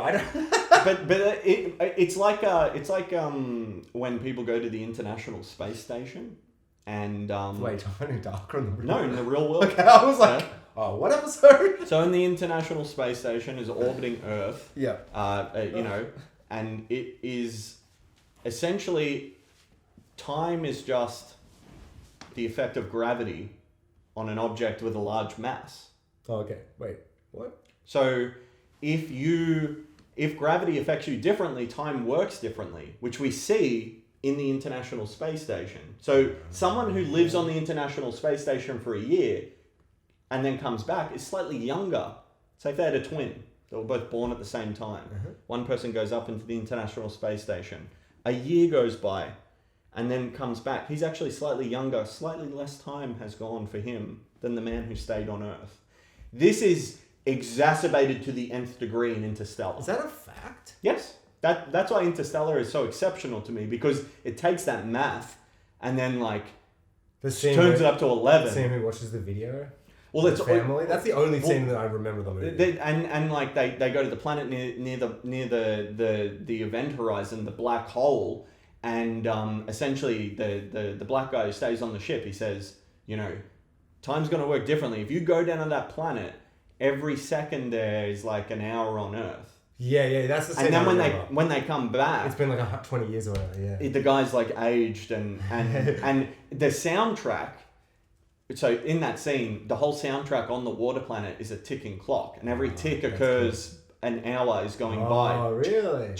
I should rewatch this movie. Yeah, it's a lot better than people give it credit for, and I think people. It's the last 10 minutes everyone remembers. I think I think it's actually that Anne Hathaway hokey scene about love and transcending time and space. That's what people remember about the movie. The worst part. But I think you've said this. That's just a crazy woman saying what she wants to believe in that moment. Of course. Yeah, she has to believe something or you would give up. Yeah. You would not... I mean, literally, they have humanity are just a bunch of eggs in a machine that they have to go and fertilize and re-raise. Is that what they're doing in that movie? Yeah. I don't remember that movie at all. I just remember Matt Damon rocks up. I'm like, hey, Matt Damon, why is he here? And it's about... He's like, I'm not evil. You're like, you're clearly going to be evil. It's about... And it's... You know, Michael Caine had to manipulate him into going to right. You know, saying, you have to save your children. Knowing, no, your children are going to die on Earth, buddy. You got to go and just ensure the human race survives. But if I told you that, you never would have gone. Oh, my God. Yeah. Let's bring this right back. That's what Adam and Claudia are doing, right? They're lying and tricking. Maybe. For the... That's another for theory what I've they seen. think is the greater good. So the Adam Claudia are on the same side theory is that they're both manipulating all the characters in the show to just ensure that things happen as they always did. That they and this is essentially, I think, true of, you know, people as they age. Really, what you are as a child and then through adulthood is an accumulation of experience that amounts to your personality. Everything you experience adds up to who you are in that moment. And by the time you become old, you've seen and experienced so much. Old people are just sure. They're really sure of things. Go and talk to your grandparents. Yeah. No, sorry, I got that. It was a joke. But that's what you're... And some are right and some are wrong. And some have doubled down on the worst, you know, it's things that they've been through. And 70 years of that shit. It's a bit different. And the best old people are the ones that are just content, nothing affects them anymore. And they're just like, we're all going to get here eventually. You don't need to worry. Don't worry. Old people always telling me not to worry. Because they know. Because they knew. They worried like I did. Yeah. And in the end, you're just so sure of everything because... history continually repeats itself, which is a thematic, literal element in the show. But is also a real element in life. I pulled up a video from the 1980s with an economist and a feminist debating each other. They're talking about the same shit we're squabbling about today. Of course. You know? It's not really... Women are this and that, and the same talking points I'm seeing that they think were absolutely true of the time, yet we've progressed all this time to now, yet it's still the same talking points. So does that progression mean nothing? Do people just flip? History really does repeat itself again and again and again. Yeah. And I think that's what the writers of the show really figured out. And the fact that the old characters in the show are so sure. Claudia is so sure. Adam is so sure. Yeah. They both know exactly what they're doing, yet they're both... And have they doubled down on the wrong thing or the right thing? And that's all it's going to be. Yeah. And I feel like obviously we're going to do this because I love doing this, but I'm glad we've actually had... I often don't know if you've changed my opinion for the better. Not to be rude, but like with a movie, I always feel like I don't necessarily leave being like, no, you're right. Venom is good now. Or no one's going to say that. But you know what I mean? It's like, whereas I'm like, I actually feel like a lot of my issues, I'm like, no, they're not issues. That's really cool. I'm liking it more. Just as sometimes you just got to like chew on something for a bit to be like, I don't know. It also probably is because I've watched the show so many times. I love that. You messaged you before the show and you were like, oh, I'm watching it in dubs or something. I'm like, oh, and you're like, I've seen it like 5 times. And now I'm like, oh my God. Yeah. Oh my God. That's awesome. I think this is my 6th rewatch. That's so good. And yeah, let's touch on that actually, because I do have some things to say about the English dub. Oh, yes. And, I think this is a very important point for people who've watched Dark and want to get other people into Dark. I mean, it's a... You mean the friends inclined to not watch subtitles? Because then I have to read all that. I don't want to spend 8 hours reading. Frustrate me so much because they're just going to miss out on so much incredible entertainment. Content. All anime? I guess they. If you rule out watching something because it's subtitled, because it's in a foreign language, you're shortchanging yourself. You're just... Yeah, it's a shame. But also, I hate reading, so I don't get it, but I get it. Yeah. So I watched the dub this time.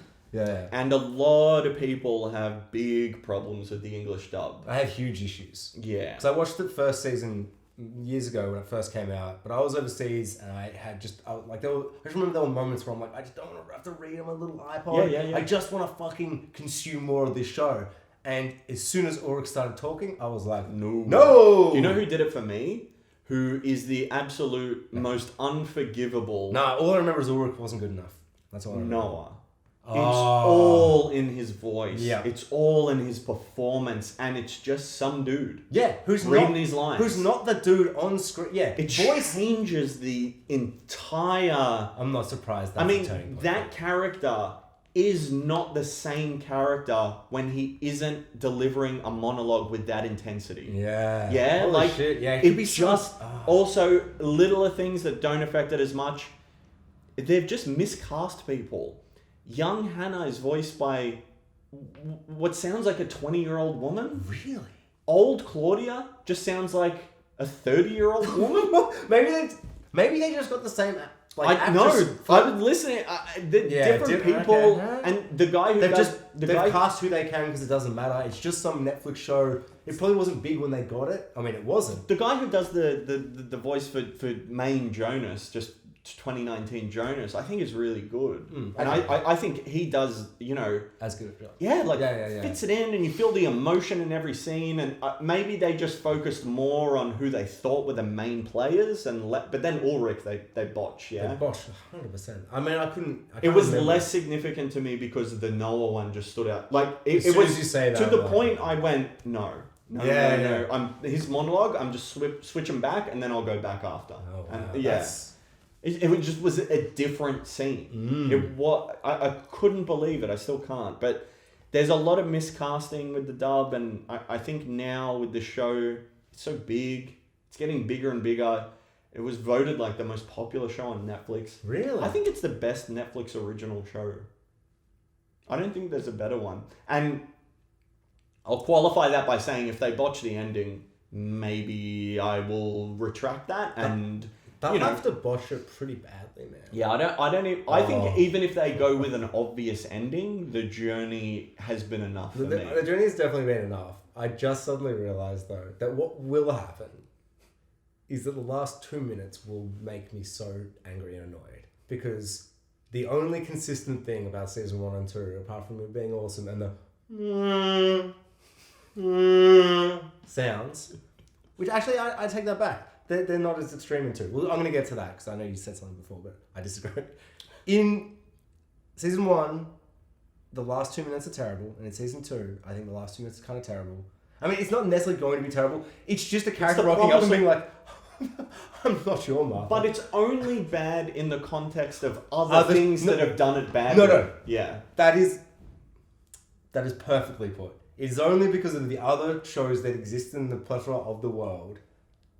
Yeah, there's just too much content that does that. Did you watch Fringe? Not all of it, but 3 seasons roughly. I think we've got into this. They go into an alternate world. So Fringe is perfect until halfway through season 3, and then the rest of the show is terrible. What happens is season 3 begins, and it's like maybe at the end of season 2 it did it, but season 3 it's like alternate reality. And they've swapped, yeah? Yeah, and so Fringe starts to Fringe, and it's all blue. And then it goes red, and it's like, what the fuck, it's red? And then sometimes it's blue and red, and you're like, or the 86 time. Yeah, and it's all like... I love that. It's like, it was such a good show. The guy who did the animation for that in After Effects, I've actually done a lot of tutorials he's put online. Oh. So all of my, or a significant amount of my knowledge of that program comes from that guy, who became good friends with J.J. Abrams. He also did like the sequences in the Star Trek reboots, the like closing opening credits and all that kind of stuff. Oh yeah, because it flows through his planets. He's in the bed with Abrams. He does a lot of his visual effects. He did all the holograms in the new Star Wars movies. Nice. And he released like a just free lightsaber preset pack and tutorial. And I was like, what a guy. You didn't have to do that. Yeah, that's awesome. And he just puts it on YouTube for free. Anyway, continue. No, that's awesome. But in Fringe, spoilers for Fringe, don't watch it. Watch the first 2 seasons. Actually, the first 2 seasons are fantastic. But it has this... It is essentially, spoilers for the main crux of the show. At some point, the main characters we're watching, him and his son, you find out that he stole this son from a parallel universe. I remember that. It's the greatest parallel universe moment. Because he just goes into that parallel universe. Don't they look through like glasses and he looks like he's looking through like a thing. But he essentially then goes, I can break through. Because he realizes that they're tampering, they're doing all this other crazy stuff, essentially week by week. Got to stop a scientific monster thing. And there's blimps and so he goes and he's like, it's all different. There's blimps. And he grabs the kid, which then creates that universe's version of him. And the dad is played by Denethor from Lord of the Rings. Yeah. Which is so funny because he's like, I love my son and miss him. It's the same character. And he's like, I love my son. But he's like a wacky scientist, so he's always eating red fucking licorice or some shit. But he takes that son, and that's the son we've been following. It's a stolen boy. So we go to this parallel universe, and that John Noble is evil because his son was stolen by someone. Oh, by himself. From another reality. And the show is perfect, and it keeps being perfect. The main girl is switched at the start of season 3 from the finale of season 2, and there's all this stuff, and it's madness. And then season 3 goes, we know the perfect way to fix having 2 universes. What if the main character has to step into a giant machine and hold on to the machine does a timey-wimey thing and explodes one of the universes? Wouldn't that be a really cool, interesting plot point? Fuck no! Why don't you just ruin the whole show? Dumb. It's the fucking dumbest thing in the fucking world. Let's just spend episodes and episodes finding mysterious boxes, doing mysterious things. And look, the Twin Towers are here in this. God, yeah, I didn't even get that far, but I'm glad I did. It's so bad. It becomes so bad, and that season literally ends with him being like, I've got to do that. I did hear, though, that the ending was pretty satisfying. Like, the finale. Do you remember? A good friend of mine swears by it. So do you remember the Watchers, the men with the bowler hats that like just observe time in the distance? Yeah. They're in every episode in the early seasons. I remember. They're observing the world. They snap and turn apocalyptic and evil, and they just become Nazis. Right. Well, they just take over the world and like, we're evil now.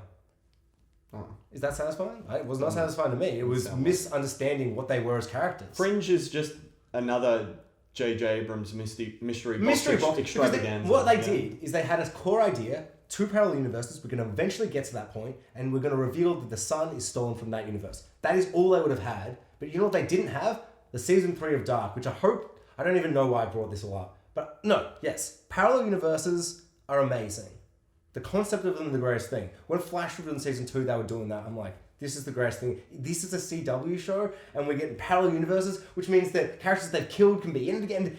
They'll meet each other and be like, They'll meet Barrys that are not Flashes, and they'll be doing so much crazy stuff. But then it falls down eventually. And Fringe fell down immediately. I just fear. So these are the fears I have because of the shows that have done it. And they've been able to sustain it for a while, but it always ends up being you just bit off too much you could chew. So just maybe the show would, I don't know, Fringe would have been literally no show without those twists and those turns. So you had to get there. But if you didn't know what you were how to get yourself out of it, then you put yourself in an impossible situation where you just needed season 3 halfway to be axed. So we're all like, I want Firefly to come back. It wasn't going to ever be good. Rewatch it. It's not even that good. It's just fine. Buffy's better. Do you know what? Firefly is held up by like the best cast. Yeah. It was my favorite show. Joss Whedon. I watched it in like year 7 or 8, and I was like, this is the best show ever. I always wanted more, but it had potential. But I don't know. It died. You either live long enough to see yourself become the villain, or you die a hero. Yeah. Yeah. And then Firefly died a hero, and now it lives forever in glory and yeah. I just thought it was crazy that Nathan Fillion ended up being like 45 seasons of Castle. Like, What a waste of a career. That's the only tragic thing, is that I wish for him, the actor, Yeah. who's my favorite actor. I also know someone that he used to date, and she got him to sign a thing that says like "Keep flying, Jackson." And the only part of me that was like, that's kind of amazing, is that my name's Jax, not Jackson. So he got it wrong, but that's fine. But I have that. I should show you to it. It's totally amazing. Sick. But it is such tragic for him that he's like on a season of Desperate Housewives and this and that. And then in Castle, there's an episode where he dresses up like Mal from Firefly, and his daughter's like, "You wear that every Halloween. You got to get over the past, Dad." It's like, wait, what? that is literally a scene in Castle. So I've only seen 3 Is he an minutes. actor in that show who was in Firefly? No. So what the fuck? It's a reference To what? to the show Firefly. But That he must love. But in the universe of that show, All I know there is a Firefly. It's like in our Last Action Hero, where there's a Terminator in that universe, but because Arnie's in the movie, it's played by like Patrick Swayze or something. Is it not Sylvester Stallone? It is Sylvester Stallone. I was going to say, I've actually never seen Last Action Hero, but Arnie's one of my favourite actors. I love him so much. I just know that him and Sylvester Stallone had like this rivalry. So I would say it's probably him, because they have a rivalry, but I think they're kind of friends now. You don't get to do that unless in Castle they cut to a TV and Firefly's on with another dude there. That would be really funny, actually. They've just CGI'd his face on. Yeah. Why did we start talking about this? Parallel universes and the fear of disappointment does stem from other shows doing it. Although It's ambitious. It's overly ambitious, and I don't know if any show's ever done it justice. Can you think of one? Where a parallel universe is... See, the issue for me is Fringe, with the stealing babies and all that stuff, was the greatest idea ever. And then it was like, what if a giant machine just destroyed it? So that for me is probably it, because the CW Flash does it. But I don't know. There's an animated movie, Justice League Crisis on Infinite Earths, I think it's called, or Crisis on All the Earths, or there's a lot of Earths and there's a crisis. I don't know what it's called. But in that, it's literally Batman fighting like an evil Justice League, in which like Owlman is like the Batman, and Owlman's like, I've seen all the times and all the worlds and everything, and it's all just a bit too much, so I'm gonna end it. And he's voiced by not James Spader, but it doesn't matter. He's voiced James by Woods? Yes. Yeah, I think I remember seeing an article. Oh, okay, yeah. I was like, what's this for? But that and that character and Batman going up against him, that's parallel universes, and that's the classic, like, we've got a team of 5 guys and we've got 5 traits and you've got 5 teams. You know, like Shaun of the Dead, where they do that bit. Yeah. Like, we're the same, but we're different. Yeah. It's like that, but it's parallel universes, and it's how it's all coming together, and it's too much. That might be my favorite, because that Batman Owlman conversation, and spoilers, Batman wins, of course. Yeah. It's so good. I literally can't remember anything about it, but I don't know. It's so good. That's probably my favorite thing with Batman Justice League, and that's parallel universe. So maybe that one. Yeah. But then again, that could be a botched version of a comic I've never... it's definitely Well, those a comic animated arc. films are generally very close adaptations. Yeah, are they? I don't even... Like, I remember watching Year One, I'm like, you just photocopied it. Yeah, right. Like, I didn't animated. I didn't really like Year One. It had the guy who ended up being in Gotham, the Year- OC guy, Ryan. Year He's One- voicing Batman. It's like... Year One is antiquated. It was, when it came out, like, the best comic ever, because no one took Batman's origin seriously before. Right, is that... And then that did, and I think it was Frank Miller, and I remember I read it way too late, and I was like, I read it after I'd seen Batman Begins, and Batman Begins takes a lot I was from going to it, say, like... and does it better, to be quite frank. It does Batman Begins is great. the remember he's got the bat in his shoe, and he throws it down the thing, and all the bats come? Yeah, oh yeah, I remember the Batman. I think it does, Year One does that. Yeah, the Batman's but definitely... bad. Yeah, right, okay. And yeah. in Batman Begins, It's it real totally works. Yeah. I don't, That's yeah. such a good scene. I need to rewatch that. The imagery of him just, down as all the bats are flying around and they're like storming the building. Like, what the fuck That's too many is bats! going on? It's so good. Right, so you just posed the question, has another show done as much, said as much, been so many places, done so many things? I mean, my first thought would just be like, honestly, I have to just throw away Game of Thrones, because like, it if season 1, if we just... Yeah, because I was going to say, season 1, it really is that tight. Yeah. But as soon as season 2 starts, even though I absolutely adore it, it's not ever as concise no, again. It completely goes, we're this big, but also not big enough. It never got as big as it should be. It brought it down too much.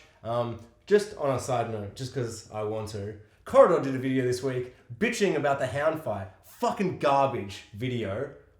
Idiot hacks, hacking apart. A fantastic scene. You asked me how I felt about it. The editing is choppy and bad and not good. They're all right about that. The choreography. The scene played out from the beginning to the end is one of the most... It's the best show-only moment. That moment does not happen in the books, cannot happen in the books. Brienne fights someone who puts on the Hound's helmet. That's what they took it from. Right. It's the peak of the show is... That moment and that fight, it reinforced it watching that video and watching this dumb cut. I love them, it's great. But I fucking disagree. So I didn't even watch the rest of the video. I'm like, fuck this guy. This fucking stunt guy is always just complaining about the stunts they cut. They're talking about the stunts. Yeah. And that might be bad, but a stunt doesn't matter, I don't think. If the scene around it works, them being like, the actors shouldn't have been... No. The actors are grabbing rocks and punching the shit out of each other. And then it's two main characters fighting over another main character at the pinnacle of the show being better than the books. And literally, after that scene, the show falls down. I think it is so good. And I don't think... Because you can... Those bits where they're running through the rocks, hitting each other, it's a bit choppy and cutting. Does that turn? Yeah. Reminds me of the turn Obi-Wan does when he fights Vader in episode 4. It's just way too slow. Sure, but I also think that... But if you take that scene out and cut that Obi-Wan scene out, I'm sure you could pick it apart. Watch it in the movie. Yeah. A scene in a show, a scene in a movie, doesn't have to stand alone. You shouldn't... I think they did the same video for the Last Jedi fight scene. But you don't watch that. I mean, you can now watch that as a 2-minute scene. But that's not what it is meant to be. It is meant to be the climax of 2 hours of footage you've been watching. Do you know what I mean? Well, I know. I think all I know is when I watched the last episode of season 4, back when it came out, I went to a theater. Oh my god! There was a whole crowd in there, and they projected the last episode up, and I got to watch it in a cinema. Holy shit! Yeah. And in that moment in time, with all of those people who were so in love with the show, and it was the end of season. It was the best thing I'd ever seen. Yeah. And I remember getting out of there when it was really late at night and the trains were going to stop running at midnight and it was very close to that time. And I just had to sprint to the train station. But I was still in my head, sweaty and gross. And then having to catch an hour train ride home at midnight it was worth it. Yeah. It was worth seeing it at the cinema. Yeah. I don't even know why I meant... We're mentioning Thrones. Thrones is super compact with the first season. Yeah. But I don't necessarily think, because what Dark does and what you're saying is I don't think you'll have that same feeling if Dark botches as badly as Thrones does. I think what's going to happen is it'll be the same as season 6 of Lost, where there will be one, maybe 2 elements where you're like, that bow wasn't perfectly wrapped. But I think that you will be able to look at it the way you finished watching Lost recently again. And I watched the last 3 episodes with my brother, and he'd just been watching the whole show going, it is a perfect finale. The fact that I even considered it to be the same final season down as Game of Thrones is just a joke to me now. Yeah. I'll never the only time I'm going to watch those episodes again is when I make my breakdown of I can't wait. See, you know how Adam is there's 3 losses of innocence? I lost both of mine in the final season of Game of Thrones. You lost naivety and innocence all at once. It took 2 minutes. No, it took 2 seconds. And all it was Arya jumping literally out of nowhere. I wish I was with you. I would pay money to be there with you when that happened. I got so drunk and angry that night. I woke up the next morning and I kind of had half blacked out. Also, I'd forgotten a lot of yelling, and my friends were like, I said something and went, I don't even think that Arya thing pissed me off that much. And one mate was like, you were literally yelling about it for about 2 hours last night. I left the room for over an hour, came back, and you're just yelling at my brother about it still. And I was like, okay, maybe I've got an issue or two with it. Maybe I'll never get over it. Maybe I'll never be able to find love again because of it. Having talked about that though, Lost, I think that Lost tries to do as much, but Lost really doesn't wrap it all up enough. I have like two of the biggest reveals in the final 6. Lost is my favorite show ever. I think it's way better than Dark. I love the characters way, way more. But I think Dark could complete in a tighter way. Whereas Lost, literally watching the finale, my brother's girlfriend's like, what about this and this? And I'm like, shut up about those two things. What about this? You know, like parts of me are like, well, you're just going to have to accept that, like the Whispers thing, the reveal is dumb and stupid and I disagree with it. But you know what? I don't care. Because everything else is so good. I think Dark actually has the potential. I think every single but like every single theory, thought we've had, I think it's all going to be there. But with the parallel universes, I truly do fear that it could jump the shark or I can't think of Nuke the fridge. Yes. I was like, I can't think of the funny bits. I got to cut in jumping the shark and nuking the fridge. I don't know. I'm very, I guess, if I end on my thoughts, I'm very, very, very excited. I don't know. Do you have I don't know. Hit me. There are too many thoughts. I'm going to be the happiest person on earth or the most disappointed. There's no in between. I don't think. I remember... Maybe there is. Maybe it'll be a mixed bag and then I don't know.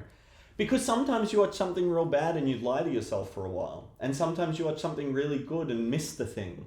And you know what I mean? And Dark, I didn't fall in love with the first time I watched it. Which is interesting because I totally did. And then I kind of feel like I maybe lost a bit with 2, then you rewatch it and like, I love it. But now rewatching, I'm like, no, love is the word. It's a fantastic show.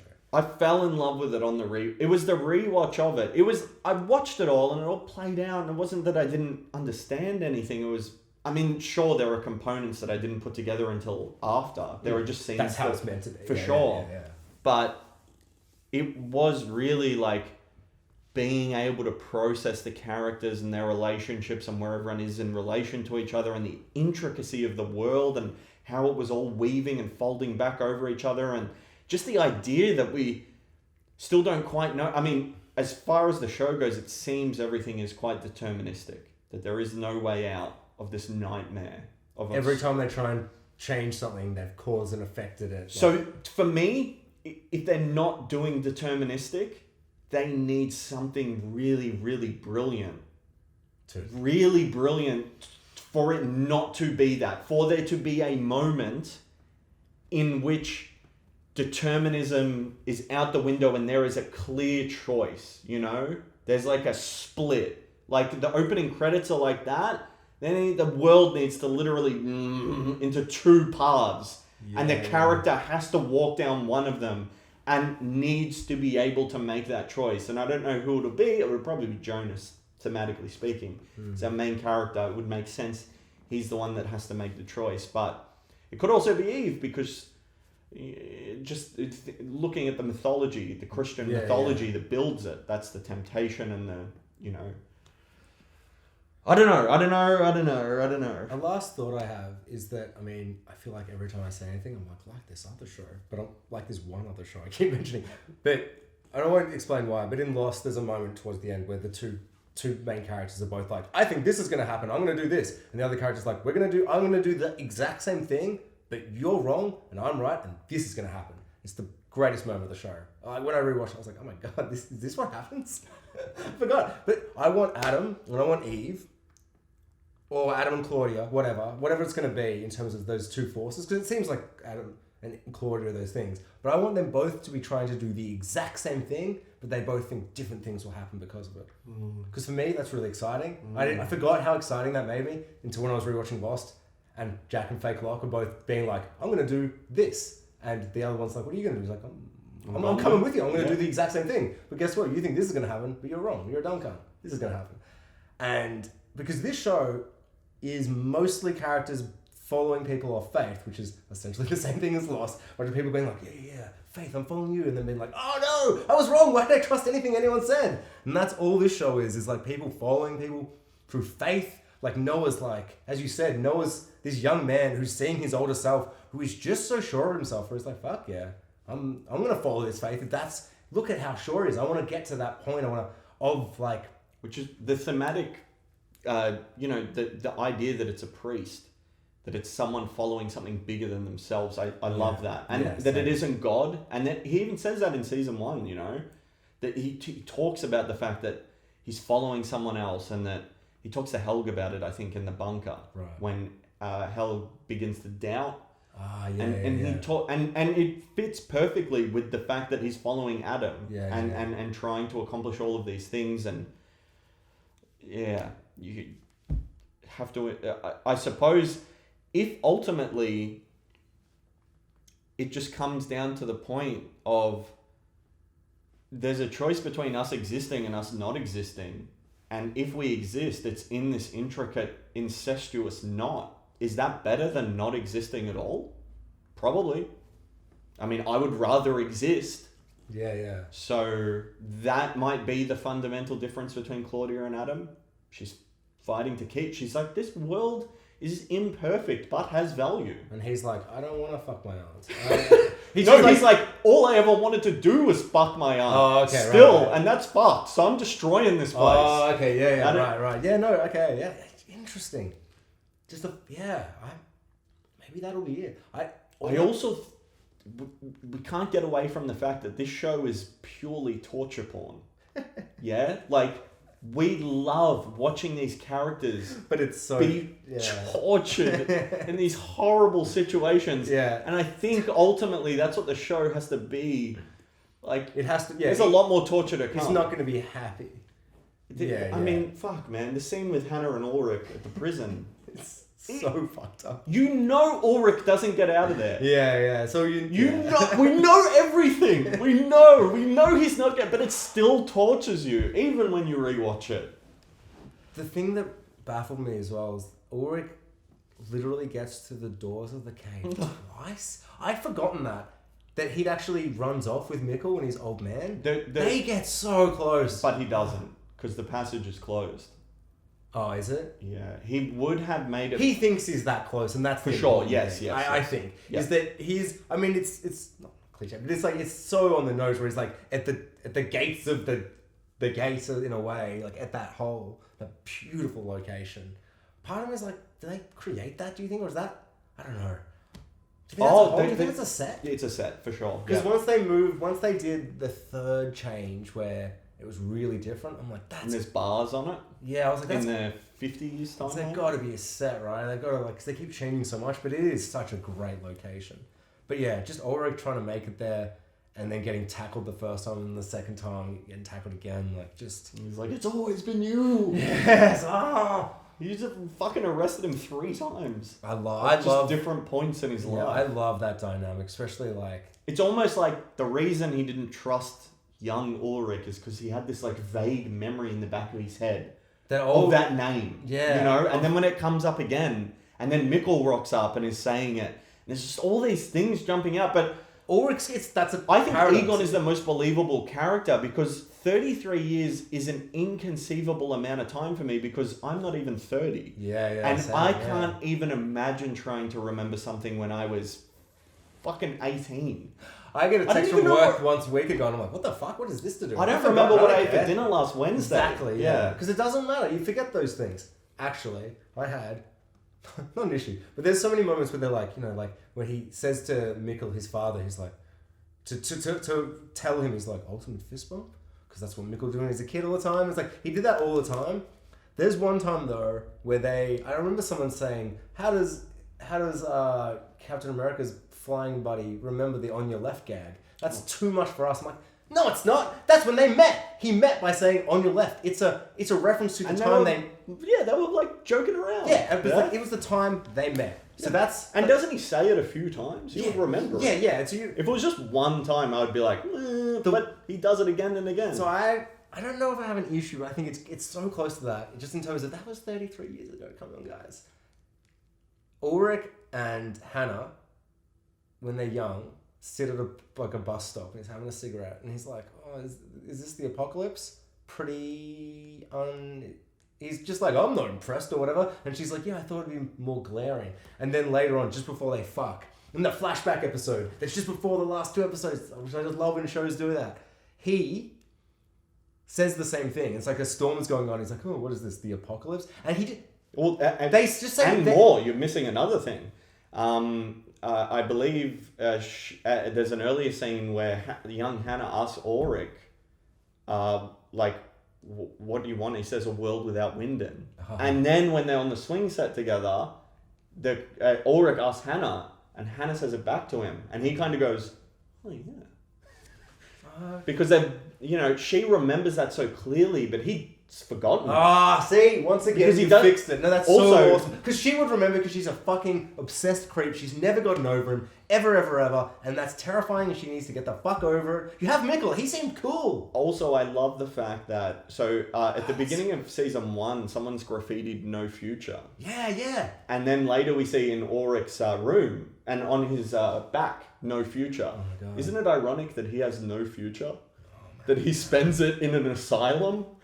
He literally is the guy with no future, and he's going around writing it everywhere. And yeah, it's I love it. So good. There's just so many things like that. I feel like I've missed so much. I feel like I could keep talking about this.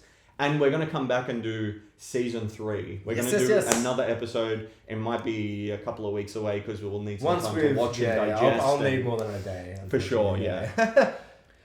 Also, you should put up a thing where it's like, once you're doing this, I'm sure you'll have forgotten lots of things. So here's the moment where we just stand here and Kieran puts up a lot of footage of words that all the stuff he's forgotten, right?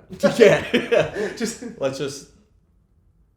It's all just flying down right here. You can see it. It's all the stuff we forgot to talk about. Yeah. Because there's so much. Because as soon as I turn the camera off, we're going to go out and make something. You're going to be like, fuck. What have we done? But yeah, I feel like I've said all the things. Oh, my last thing actually, my very last thing is, my favourite part of the show, and the reason I got proper into it, the soundtrack.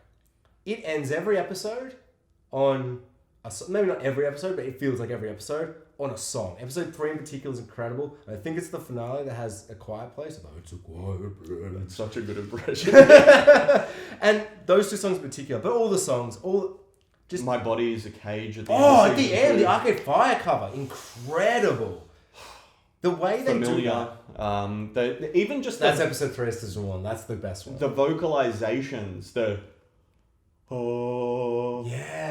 that weird the first time we hear it is when you might hear it early I think you see it episode 1 when Jonas is talking to Peter Doppler, but the first time they really use it to great effect is when Ulrich travels back to the 50s. Is it really? And it's all the female vocalization, and then when he realizes that the male one kicks in, and it just that is a song that I feel like I would never have listened to had this show not made me fall in love with it. You hear that initially, it's so jarring, and it's weird. It's off, and it's a bit unsettling. I think that's probably the biggest thing that I haven't expressed enough of how fantastic the soundtrack is. It's the greatest thing. And all the songs, they're listed right here too. They're flying by. My whole playlist on Spotify that I just listen to on repeat. Whoever chose the music for the series, thank you. Thank you for bringing this music into my life.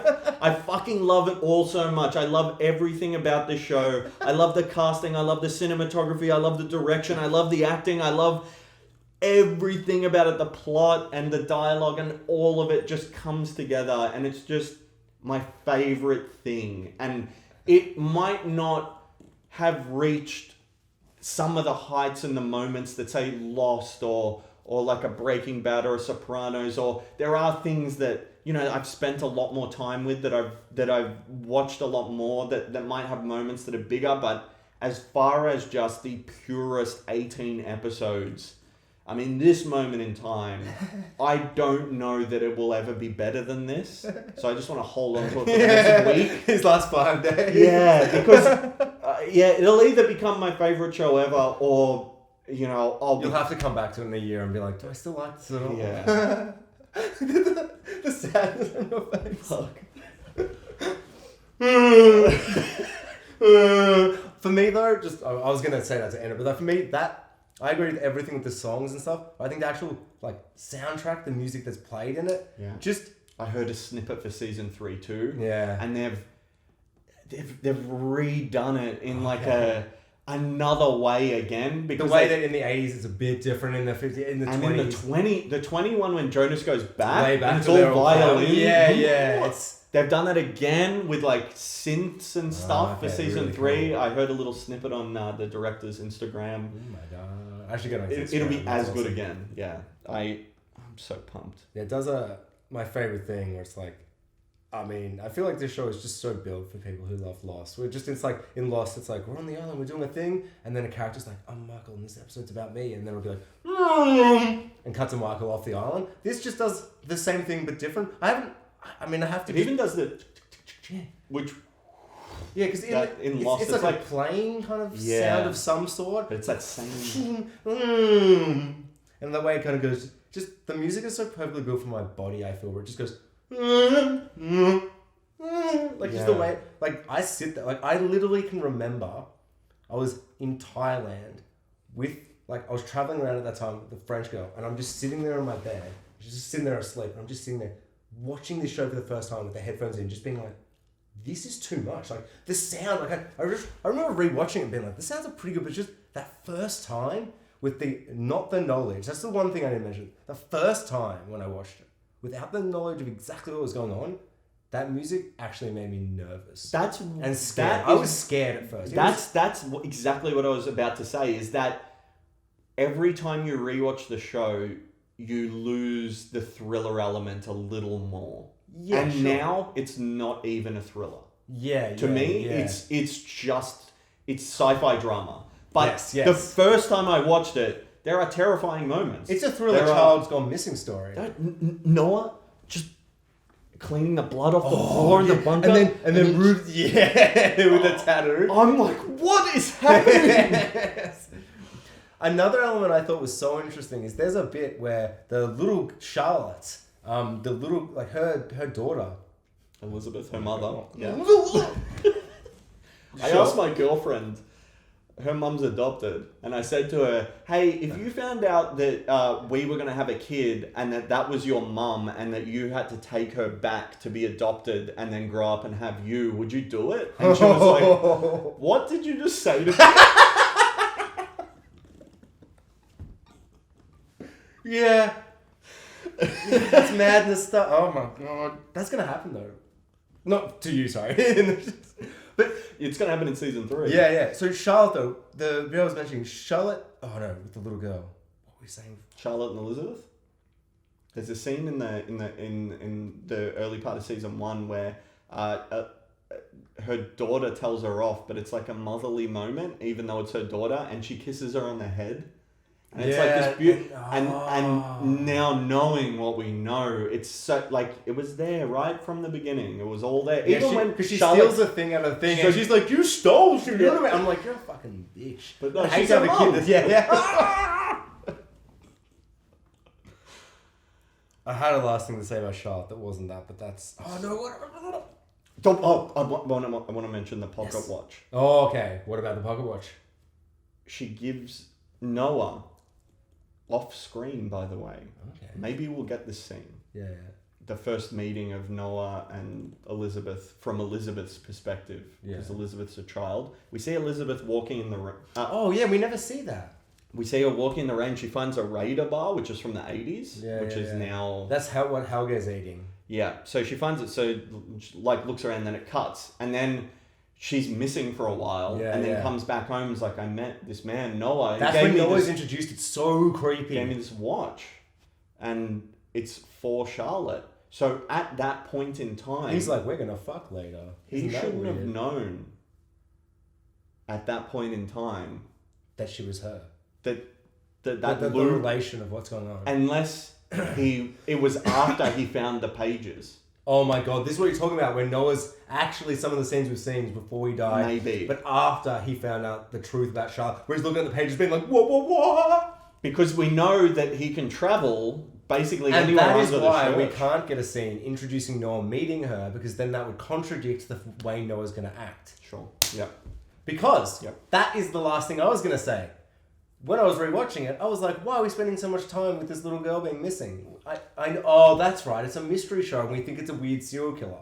No, like, because I knew the whole show, I was like, why are we wasting time? Like, it isn't about, but it is pretending to, not pretending, but it kind of is pretending to be, in my brain, it's just like, that kind of show I'd imagine my mum would be watching, where it's just Midsummer Murders, like that, whatever, I don't know. Yeah. I feel like all those shows that are about murders in a small town are like that. I don't watch them, but I have a presumption in my mind.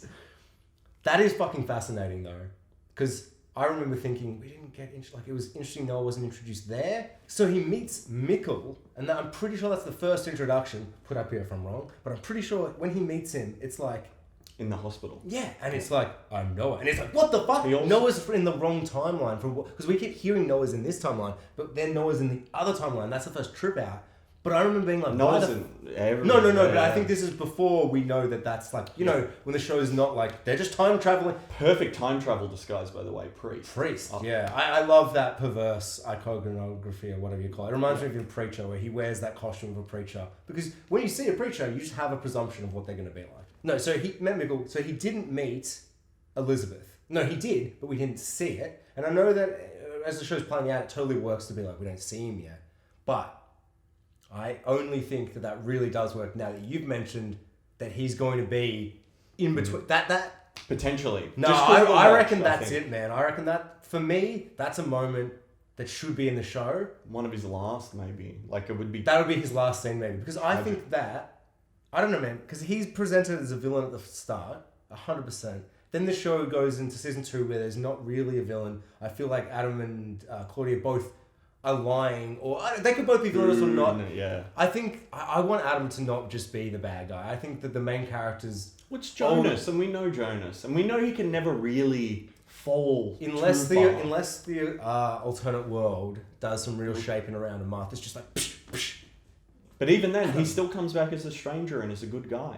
You know, it's but then whatever he must happens, have to go back again. Maybe I think whatever he figures out in 1888 is going to really just solidify that what he needs to do is what we've already seen him do.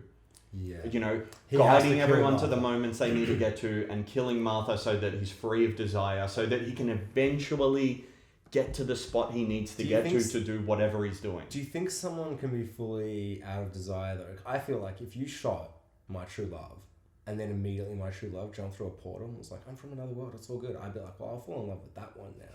Do you, like... Would you though? I don't know. No, probably not. I'd be like, you're a fucking weirdo. I don't believe you. I'll shoot you in the face, you fucking alien from another world. Also, she seems super standoffish with Jonas. Did you know? Like, I just really noticed in that scene watching it this time that she's like, I'm not who you think I am. I'm not going to explain. We got to go right now. Okay. Yeah. You know, I don't have time for your shit right now, Jonas. A bomb just went off, or whatever the fuck that is. Yeah. We need to fucking. Yeah. Yeah. I just have a big issue with it as a. It's the same as the other one though, so I know it won't be that big a deal. But I just like the other one, I just can't shake the feeling of. It seems like a sick, cruel joke to be like.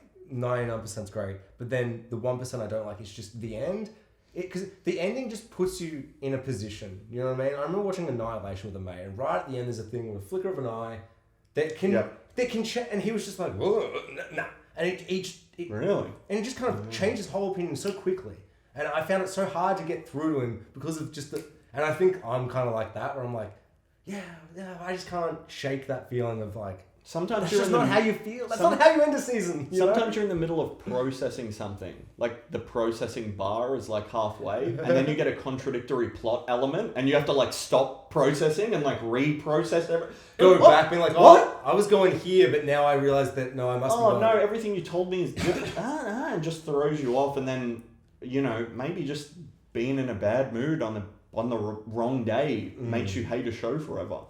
Like, you know, it's possible. 100%. There are things that are just bad. And there are things that are just good. And then there are things that can work for you and cannot. Maybe just based on where you are in life. Well, literally, as I said before, with the Lost things, like I like it when things get dumb and stupid. I want to just see big gorillas fighting big monsters. You know, I want a big plug and a thing. He's got to lift it out and drain this stuff and when I was rewatching, I couldn't believe that was the end. I'm like, this is probably why I was 100% on board. It was meant to be a big volcano. That was the end. They were gonna, and they were like, Revenge of the Sith came out. We can't do that. Oh my god, that's so cool. Not cool, but that's so interesting. Because when I think about that, that would be better. But hindsight 10 years later, that's so cool. Like when I saw that, I was like, this is so good. I just think my 18-year-old brain was like, I don't like this Heart in the Island. This is cliche and dumb. I'm watching a show about like literally, is faith worth it? That's like the crux of the show. And the main guy who's like, faith isn't real, science is real, turns into God at the end. There's also I was like, whoa, this is so Christian. Like when there's a scene where Richard goes to kill Jacob. Oh, not the thing I'm thinking of. And then Jacob literally baptizes Richard and then gives him eternal life. And I was like, this is the most Christian thing I've ever seen. And pulls out a bottle of wine. I'm like, what the fuck is it? I don't remember any of this.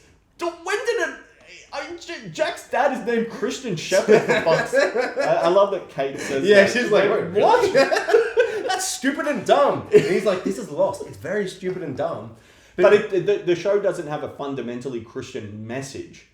No, because it's more it's personal. Like in the world where some people are, some people aren't. It's the mythology of Christianity wrapped around this new thing. More heavily than the other faiths that are in the world. But it's the idea of faith in general, I see. Because I'm very... we got Jack, Ben, Jacob, John. These are all very biblical names. Are they? Yeah. So I wouldn't... The most biblical thing I know is Adam because of Frankenstein and Noah because of Noah's Ark. Yeah. I've seen that movie, Evan Almighty. I get it. Or Noah with with Russell. yeah. With the big stone rocks. I should read the Bible one day. I'd love to read that story. It's like reading the Silmarillion. You know, it's just pure. It's pure mythology, and it's just it's Game of Thrones book 4. It's just all mythology. What you need to do is listen to someone talk about the Bible. That's what you'd get into. I feel like I get that with shows like Lost and Supernatural and things like that, where it's like, I get enough of it. It's been digested so much and people have interpreted it so much. When you read it, you can't even read it. You're like...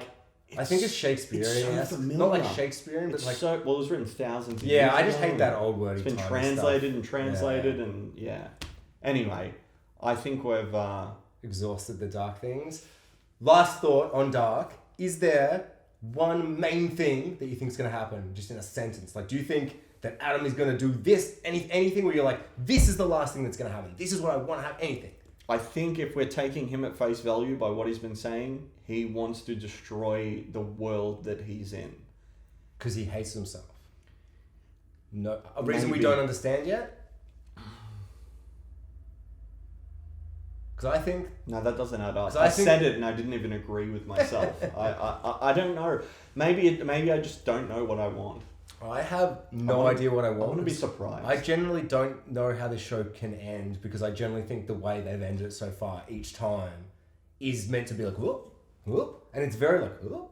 And it's not, they're not ends and I dislike how they do it. So I am very fascinated to see how they end it. I want it to end with Mikkel, because it starts and Mikkel is there and he hangs himself. The beginning is the end. The beginning is the end. The end is all they say for the whole show. I've watched 18 episodes in 5 days, and they're like beginning, ends, end, beginnings, cause, effect, causes. That last scene in the show has to be the same as the first scene in some way. There's one day, when Mikkel has figured everything out, because they see him on the 20th of June, and he kills himself on the 21st. Okay. And there's a 24-hour period there. That's the last happy then. Where he can go do some traveling. And we see him in episode 1, covered in black. Oh! We didn't even talk about that. So that is one of the biggest things. As soon as I was rewatching it, I was like, yeah, I remember this from the start of the show. When you don't know what the show is, you're like, oh, so it's like a ghost thing? Or it's like a...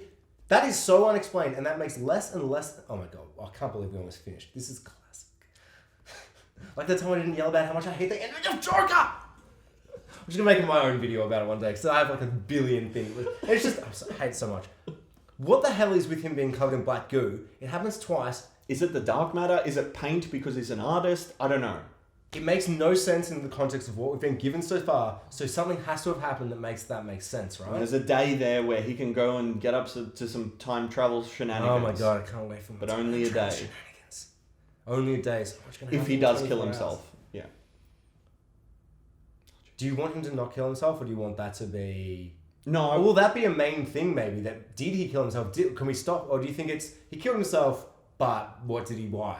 I kind of want it to end with him walking into the room to do it. And killing. And then hangs. But after having accomplished whatever he did. like a bigger thing that makes him say, this sacrifice is worth what I'm doing. Because to save everyone. To sacrifice yourself to save everyone feels like what someone's going to have to decide. Because it's a lot of like characters being like, oh, I don't know. I feel like that's a lot of what's kind of happened. Like people going and being like, I'll do this. I'll murder this child so that my child is good. You know, like I'll but when you're that to witcher trade... thing, I'll take away to get that magic kind of power thing. It's like I think that's what it'll be. Someone has to lose and die and sacrifice for everyone else to be okay. And maybe it's just everyone. Maybe Claudia and Adam are simply trying to make the right people die so that the people they want to survive. And it's just they both happen to kind of hit each other there. So then they go, well, if you want him to die so that person survives, I want the opposite. I guess we're enemies now. Fuck you, you white devil bitch. Time travel war. Yeah, time travel war. Woo! Spoiler Talk is produced by KCBN Studios and Space Kraken Media.